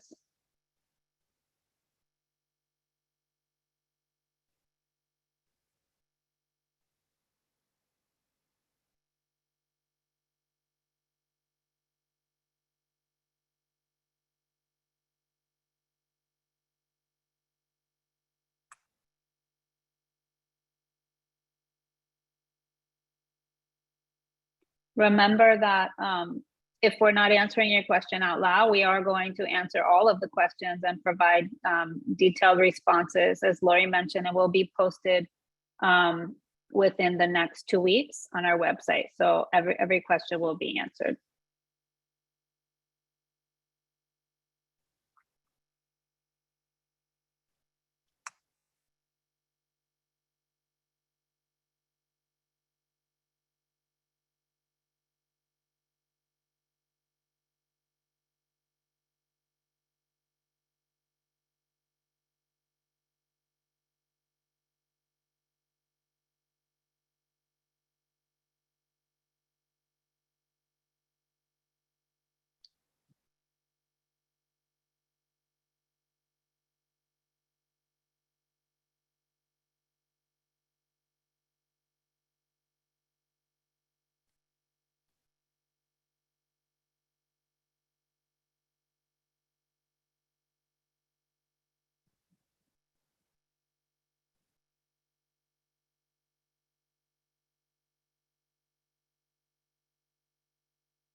Everybody's doing a great job hanging in there. We still have more than 450 people on the meeting. And just to give you a time check, we're 2/3 of the way through.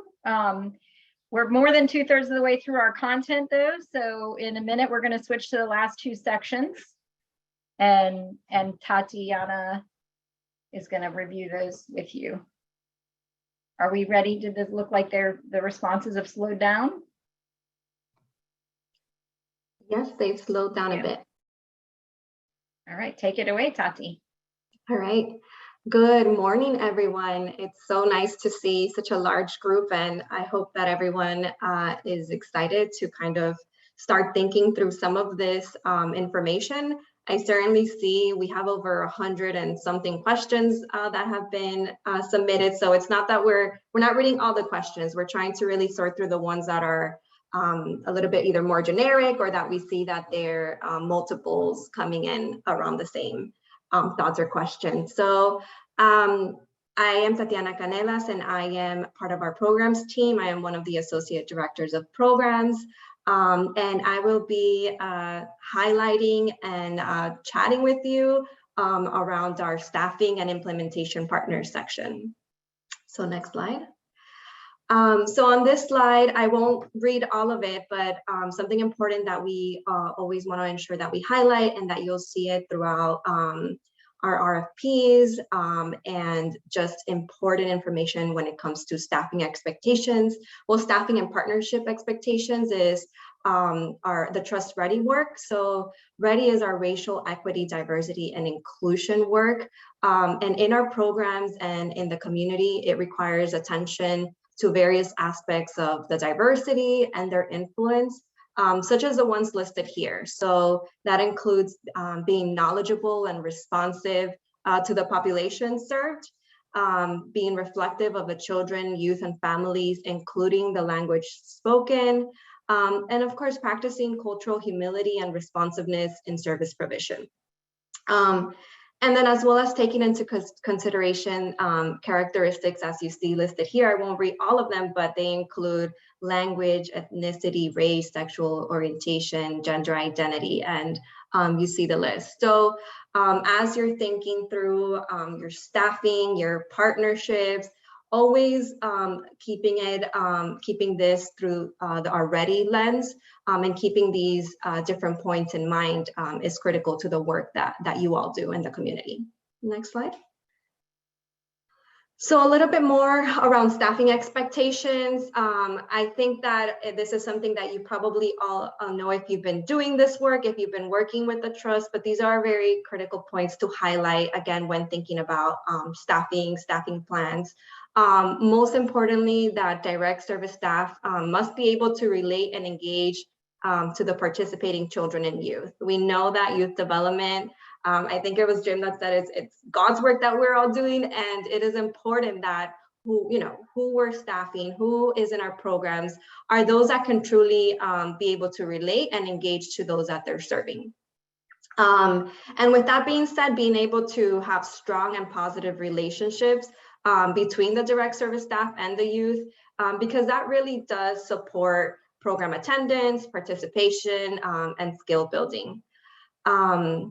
Something also important that Lori and Rachel mentioned earlier and kind of shared our considerations and what staffing and ratios and group size will look like, is keeping that in mind so that you can consider, and it will help you ensure that you have adequate supervision of participants. I did see a lot of questions and input come in around ratios, group size considerations on who you're serving, and those are all very important and critical things to think about. So it's great to see some of the input and feedback and questions that we'll have to clarify coming in around that. So you're definitely already starting to think through it. And then having, go one back. And then having adequate staff supervision structures that should be in place to support continuous learning and quality improvement.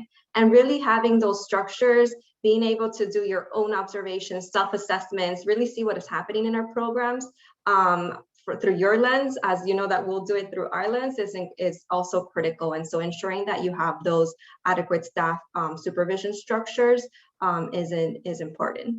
Next slide. So here, this slide is very specific to elementary school, which K-5 participants. So staffing for differentiated literacy instruction, very much known as DLI. If you've been one of our funded providers for some time in the K-5, you'll hear us say DLI a lot. So this is very specific to this activity. So for DLI, we require proper training in these DLI requirements. Now, we've always had the expectation that a certified teacher with background in reading instruction or equivalent is required to implement this component.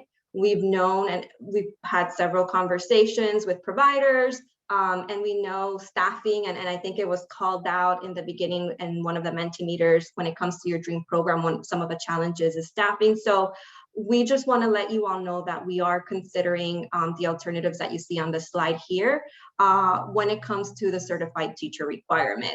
And so that includes considering private and charter school teachers with 2 years of classroom experience, non-certified teachers with 2 years of experience in literacy instruction, early childhood teachers with associate degrees that are DCF certified, teachers that are working towards certifications, and then a model where a certified teacher could train and supervise bachelor level program staff. So again, this is very specific to the K-5 requirement in DLI. We know that there are some currently funded providers that have certified teachers that work with them in other activities, but this is again very specific to that elementary group. And because we've been gathering input, as Lori has mentioned, and different methods and using different strategies, something that we've heard is around this. And so again, this is open for your input to ensure that you provide it to us, and any questions as far as what we're considering to kind of mitigate some of the challenges around certified teachers for this activity. Next slide. So you've heard us throughout. I think we've said enrichment partners, implementation partners are important and will be an important component of this new funding cycle. And because we've heard we want flexibility, we want fun spaces, we want enrichment and exposure for the children and youth that we serve. And so something that we've been calling out throughout the presentation and going to continue to call out here, and will continue in the next couple of slides, is that we certainly want the youth and children that we serve in our youth development programming to have a variety of enrichment opportunities and exposure to different experiences. And I know that when we saw the DREAM programs, when Lori said it warms her heart, it also did mine, because I think we all understand the importance of providing these experiences for our children and youth. And so with that being said, one of the strongly encourages that we have and are thinking through and continue to see how we can support in providing networking opportunities is that for those enrichment program areas, we strongly encourage that you bring in a professional specialty services for those when regular program staff do not have the expertise. And it's important to understand that we know that you all that have been in the community that provide these services are the experts in the work that you do, but we also know that when you want to do an enrichment area, perhaps you don't have that within your staff, and that's okay. We encourage you to partner with those that have that expertise, that can bring it in to your program to be able to facilitate those experiences that you do. We know that for some programs that are specialty programs, this might not necessarily apply because it's embedded in your hiring, in your different roles and positions, that maybe if you're a dance program, you need to have dance experience and be a dancer. But we know for some other programs that perhaps their strength is in knowing the community and being in the community, but want other exposure opportunities, that they will need to bring in some of these implementation enrichment experts. And so here's really to highlight starting to network, going through the network list once it's posted, so you see what's out there, connecting with other programs that have been providing some of these experiences and seeing how has it gone with their professional services. And so we really just want to highlight this enrichment partnership that we hope that you start looking into and building and seeing how you could possibly build it, especially with the flexibility that Lori and Rachel have explained throughout the presentation. Next slide. So this is what we have right now to share with you and highlight around staffing and implementation partners. I think that Christiana continuously is dropping the chat in the chat, the link. The QR code is also accessible. It's the same form. You just have to select what area you are looking to provide input, questions, or both. And again, if you can do one at a time, we really much appreciate that, because so far I think we have to sort to over 200 questions that we'll have to answer. And so if you have questions, input, or concerns about the staffing expectations that we called out, the DLI certified teacher alternatives that we're considering, the use of enrichment partners, or anything else that we should consider when it relates to staffing, please take some time now to drop it in the form. And then if there's any generic kind of or general questions that are being asked, we'll call them out here. If we're quiet and silent, it's not that there isn't questions, it's probably that they're just very specific, or you're really making us think. And so we're gonna have to regroup internally and think it through. So I'm gonna pause here and just give everyone a few minutes to submit their input.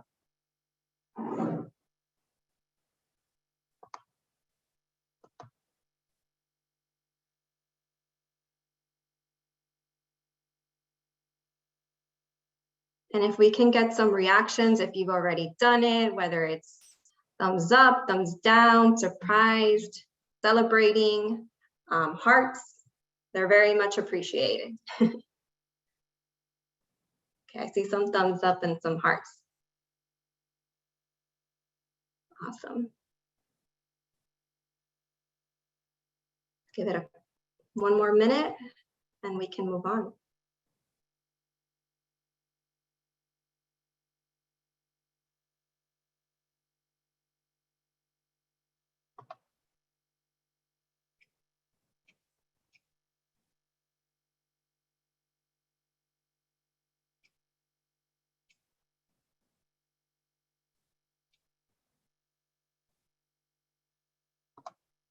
Okay, Juana, we can go to the next slide. Awesome. So my next topic, and very dear to my heart, metrics and outcomes. And so I have the honor of talking about this. I already saw metrics questions come in through the input session from the beginning. So I know a lot of you are already thinking through how will we kind of look at these metrics that we've talked about, how will we gauge program participation. And so we won't get into too many details here, but we will give an overall as far as some of the pieces of our framework and also share some information around outcomes that Lori mentioned in the beginning as far as our aspirations as we move forward. So if you have either been with the trust or maybe even if you're new, you're saying, you know, how do you collect attendance? What are you thinking in regards to that? This next couple of slides will focus on how we are going to be looking at program participation.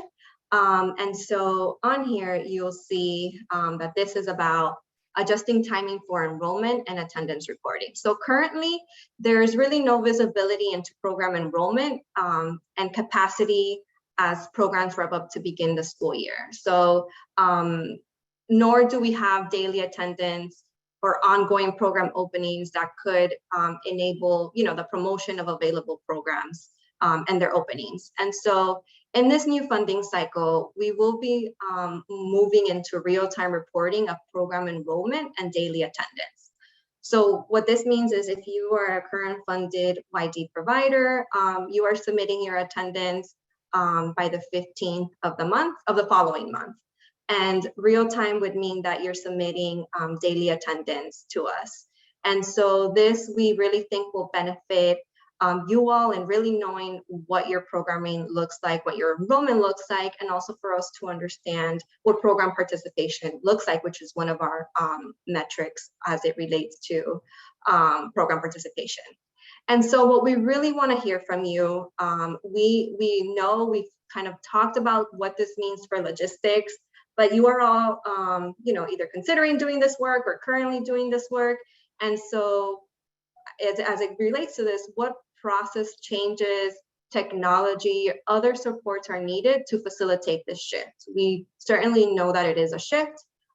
We know, again, that there's some things that we need to consider, but we really want to hear from you all doing the work or thinking about doing the work as far as what this would mean and how to best overcome the challenges on real-time reporting. So please give us input and also please give us ideas and kind of, you know, anything that you could think about that will help us as we're moving into this shift. Drop it in the live form for this section. And any questions or anything that we should consider as we're thinking through this. Next slide. So adjusting attendance reporting content. So this is one that we've also had, you know, conversations around, and it relates to the slide that I just shared around that data reporting piece. So we're also considering shifts to what gets entered in attendance to ensure consistency across the different grade groups that we service, and understanding the amount of time that participants spend in programs. And so currently, K-5 programs enter attendance for the day of the service. So after school day, there's attendance marked for that if they're present. And then for DLI, which we talked about a little bit earlier, which is usually a subset of the children in the program, if they participate in the DLI group, then they also have that marked as a separate attendance, as an activity attendance. For 612 programs, currently you enter attendance at the activity level. So you have academic support, social emotional learning, and perhaps sport. And so you're entering attendance with time units. So if it's 1 hour that was spent in SEL, a 1, if it's 2 hours in sports, a 2, and you're entering it for each activity. So now considering for the new funding cycle, we're considering for all programs to enter attendance for the day of service, inclusive of total units for the day.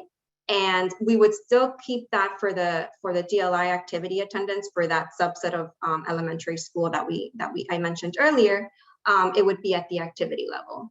And again, what we're really thinking through is, how can we kind of simplify attendance entry, get it in a format that is live, but also alleviate some of the burdens in entering attendance and certain data points.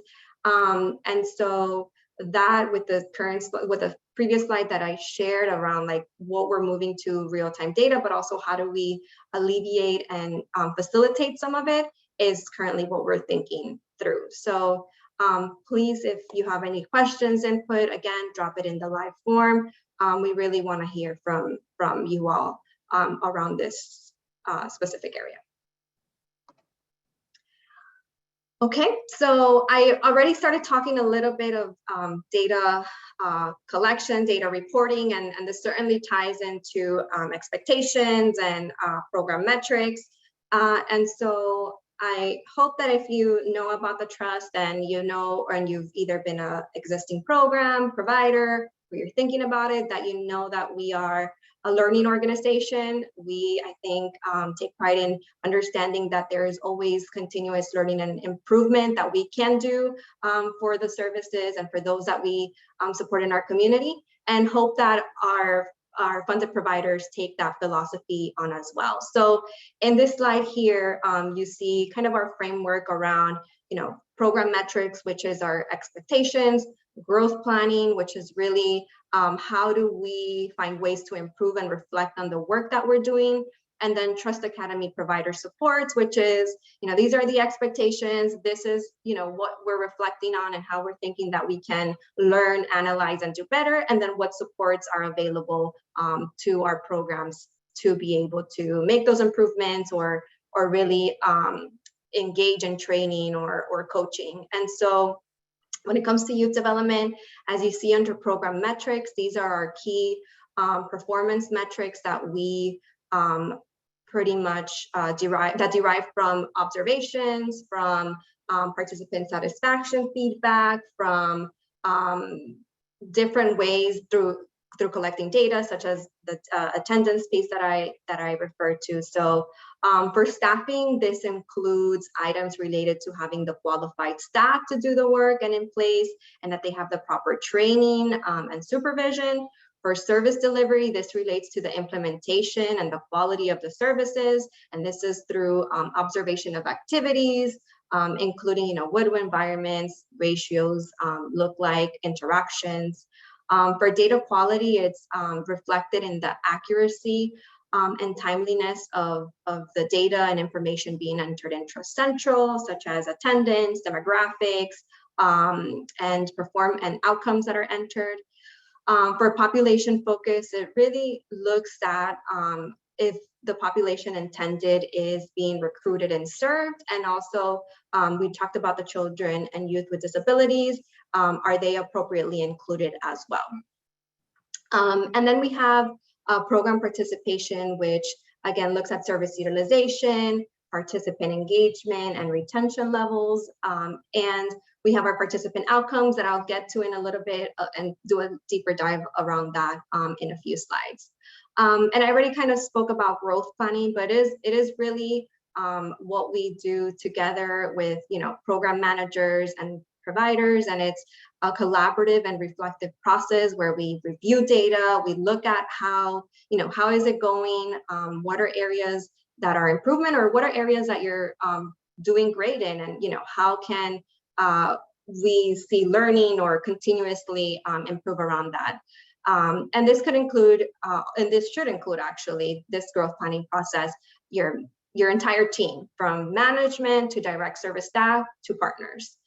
And then of course, once these areas are identified, you've done some reflection, what supports are there? And so we have our Trust Academy provider supports. I know that Lori mentioned one of them earlier when we were talking about children with disabilities. And we have a whole menu of supports that are available, and partners that we have, that we work with in partnership, so that they can provide these training opportunities, these communities of practice, these peer learning sessions, and also coaching, which we know that at times it might be identified that staff need.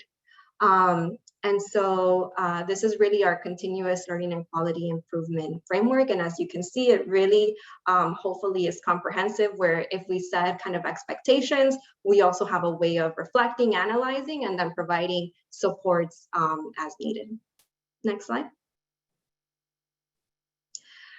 So streamlining outcomes is one of the sections that that we really wanted to let you all know what we anticipated will look like as we move into this next funding cycle. So one of the things, again, that we have mentioned is, and Lori mentioned earlier, is that we are streamlining outcome requirements to reduce respondent and data collection burden, and also increase meaningful results. And so what does that mean, right?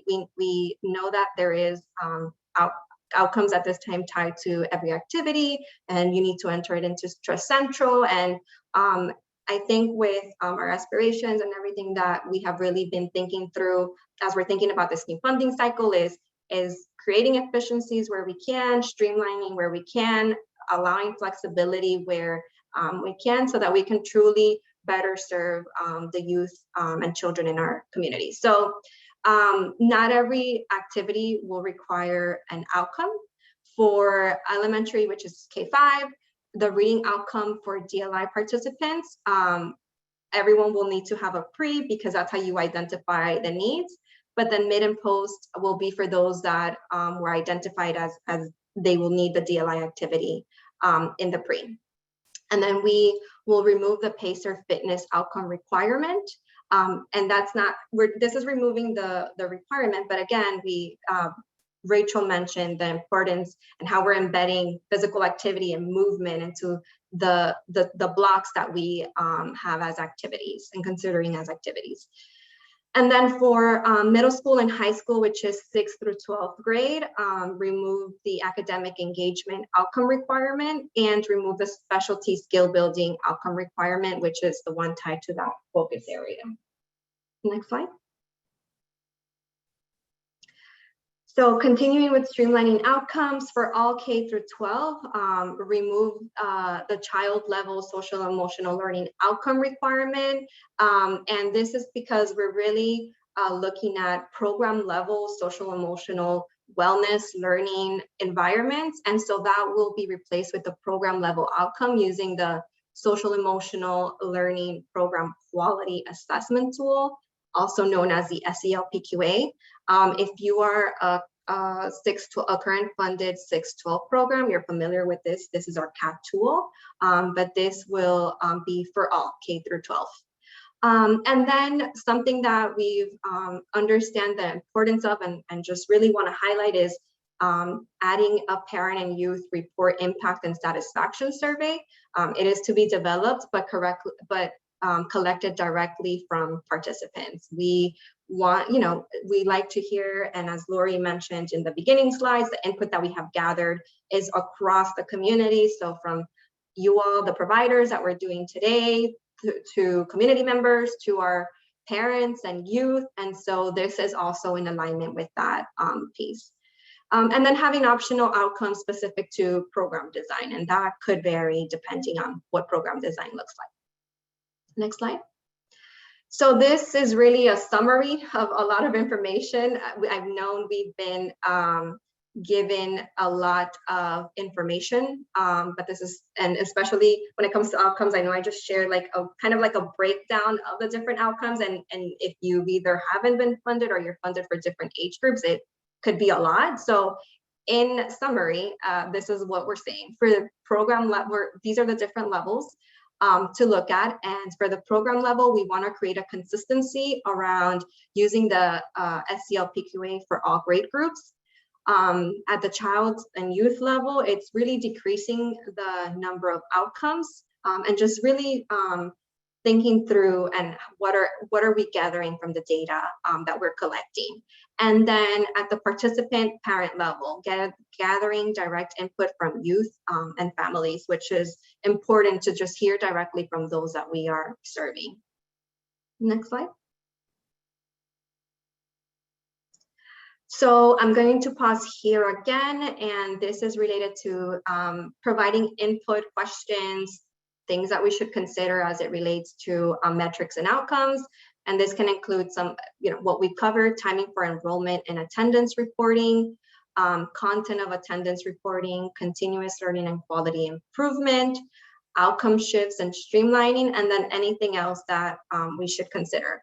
I did see in the chat, in the link, when I was looking at the form in the beginning, there were some questions around metrics and what are they and what do we collect. I know I briefly went into like the key ones and gave a summary, but in our website, as Lori mentioned, to access some of the documents, you need to create a login. Our program metrics tool is on there, and it will give you a lot more details and information as far as what those are. So I'm going to pause here now, and I'm going to give you all some time to enter any input questions into the form. And don't forget to give me your reaction so I know if I'm ready to move on or not.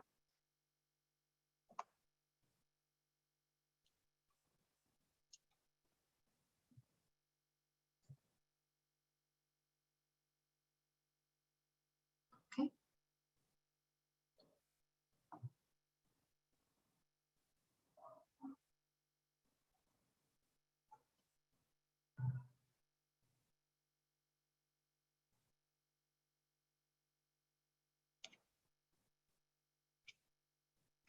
Okay, we'll give it a couple more seconds before we move on.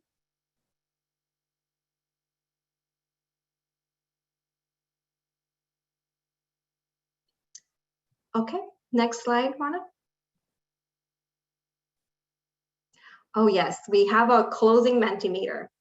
So I know that you heard us in the beginning. If you've been to other trust meetings, you know we love our Mentimeters, but more than that, we love our word cloud Mentimeters. What we would like to hear from you is to describe today's session in one word. And don't leave just yet after submitting that. We still have a couple more slides, but we really do want to hear from you all describing what today's session was like for you all. We know that it's a large group, that it's networking and input, and we hope that we found some techie ways to collect that information. So please let us know how we did. So I'm seeing invigorating, helpful, informative, overwhelming. Absolutely, there's a lot of information and we get that. Amazing, new ideas, insightful. I'm loving all these words. Even overwhelming, because as Lori mentioned, when we were putting this together and we were trying to say, like, how do we communicate all of this information that we've done through planning, and how do we communicate what we're considering? This definitely wasn't an easy task, but I'm glad that from what I'm seeing, at least it was informative. And of course, we have, I think, over 200 questions that we'll probably need to answer. So hopefully that also clarifies anything that you might have any questions or thoughts around. So I'm going to give it a couple more seconds. You can still continue to submit even if we move on.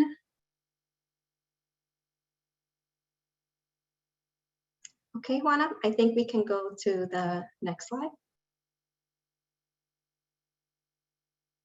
Okay, so you're about to see it in the chat, and this is a new QR code for the networking form that we referenced earlier. So this is a different form than the one that you've been submitting your questions. You can also submit multiple should you find yourself needing to submit multiple. But this is really the form that will help connect you with those possible partnerships around enrichment that we've mentioned throughout the session. I saw a lot of questions come in around like, how do I know who's an elite agency that I can work with, or who are implementation partners? And so this form is a connection form, and you will fill it out, and it's going to ask you if you're a lead agency, if you represent a lead agency that provides direct services, or if you're an enrichment partner that could provide specialty around a specific area or theme. And so it's going to ask you for your contact information, email, phone number, name, your role.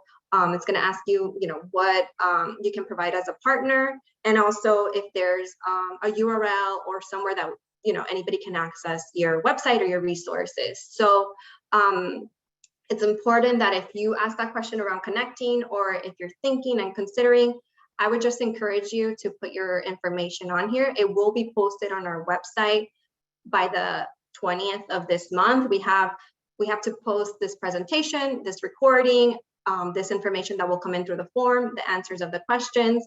And so we're going to gather all of this and really put it out there so that you can come back to it, because as someone said, or many of you maybe said, it's overwhelming and there's a lot, but you will have access to this information throughout time. It will be posted on our website. But I want to encourage everyone to please, if you're just thinking about it or considering, fill out the form. It will be open until Friday at 5 p.m. and it will close after that. So just make sure that you submit it. I think Christiana already dropped the form link in there in the chat. And so please just click on it and fill it out. Next slide. So there's a couple next steps. There's ASAP next steps as soon as possible. And then there's some other, maybe, I wouldn't say longer term, but just you have a little bit more time to do. So I'll go through the ASAP next steps first, which is submit all your questions and input via the live form. You will still have access to that form until Friday, July 8th, which is this Friday at 5 p.m. So it could be that you go back to your team and you all kind of debrief on this and you say, I got that, I got this, submit it in the form. We'll clarify we'll clarify if you have any questions. If you're interested in sharing your contact information to connect with others, complete the networking form. If you fill out this form, your contact information will be posted on our website. I just want to make sure everybody understands this, but we do encourage you to submit it if you're thinking about partnerships when it comes to enrichment areas. And then just again, both forms will close on Friday, July 8th at 5 p.m., meaning you won't be able to access that because we do have to download the data and make it nice so that we can, it's presentable when we post it. And so the information from this session will be posted on our website by July 20th, which is within the next 2 weeks. So you can check back, but I would say just check back by July 20th, and the information will be there, including the recording and the presentation. Next slide. More next steps, but these are not as SAP. I wouldn't say delayed, but they are important to keep in mind. So reach out to program enrichment partners. So after, we either post the information on the website, or if you have, peers that have been doing STEM or dance, and you can talk to them and say, I think you've had this professional service. How has it been going? Kind of making those connections already is important. Get to know each other before solicitation release. Enrichment providers, I know that there's a few of you on here, as we saw in the Mentimeter. Put together a package that you can offer. Hopefully this session served also for you all to see what are the possibilities. And then look for solicitation release October 2022 for a new funding cycle to begin August 2023. So this is our last slide. I'm going to open it up to Lori or Rachel if there's anything else to add.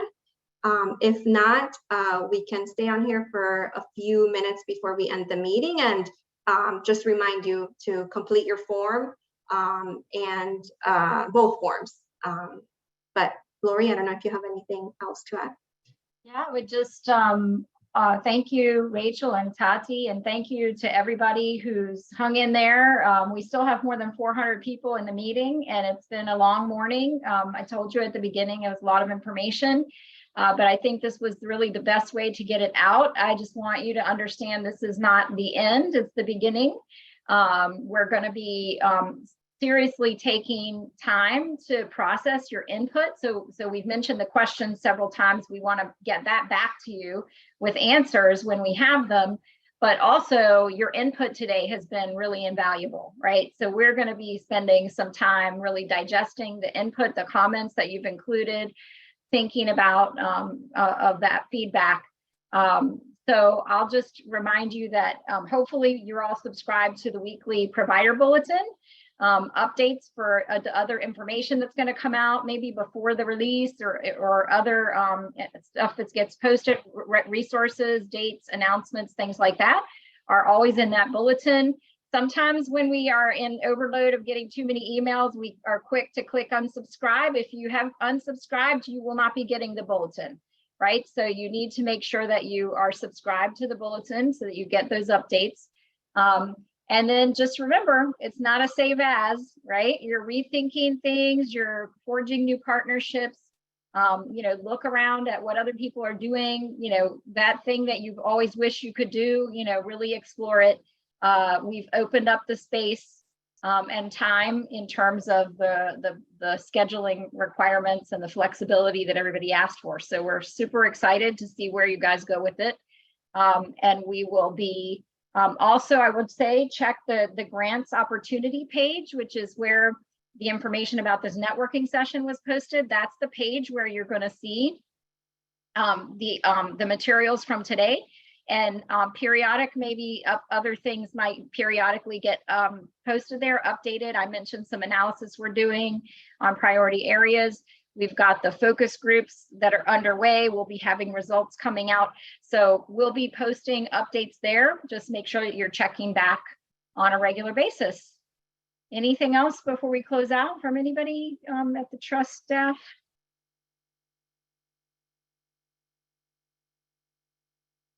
Well, thank you, everybody. We really appreciate your attention, your input. Hopefully everybody goes out and takes a walk now because we've been sitting for a few hours together.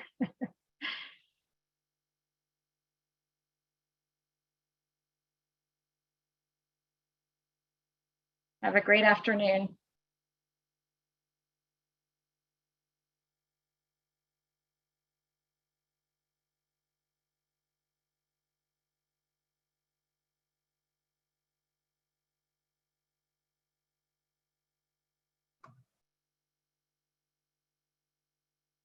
I think you can end the meeting, Juana.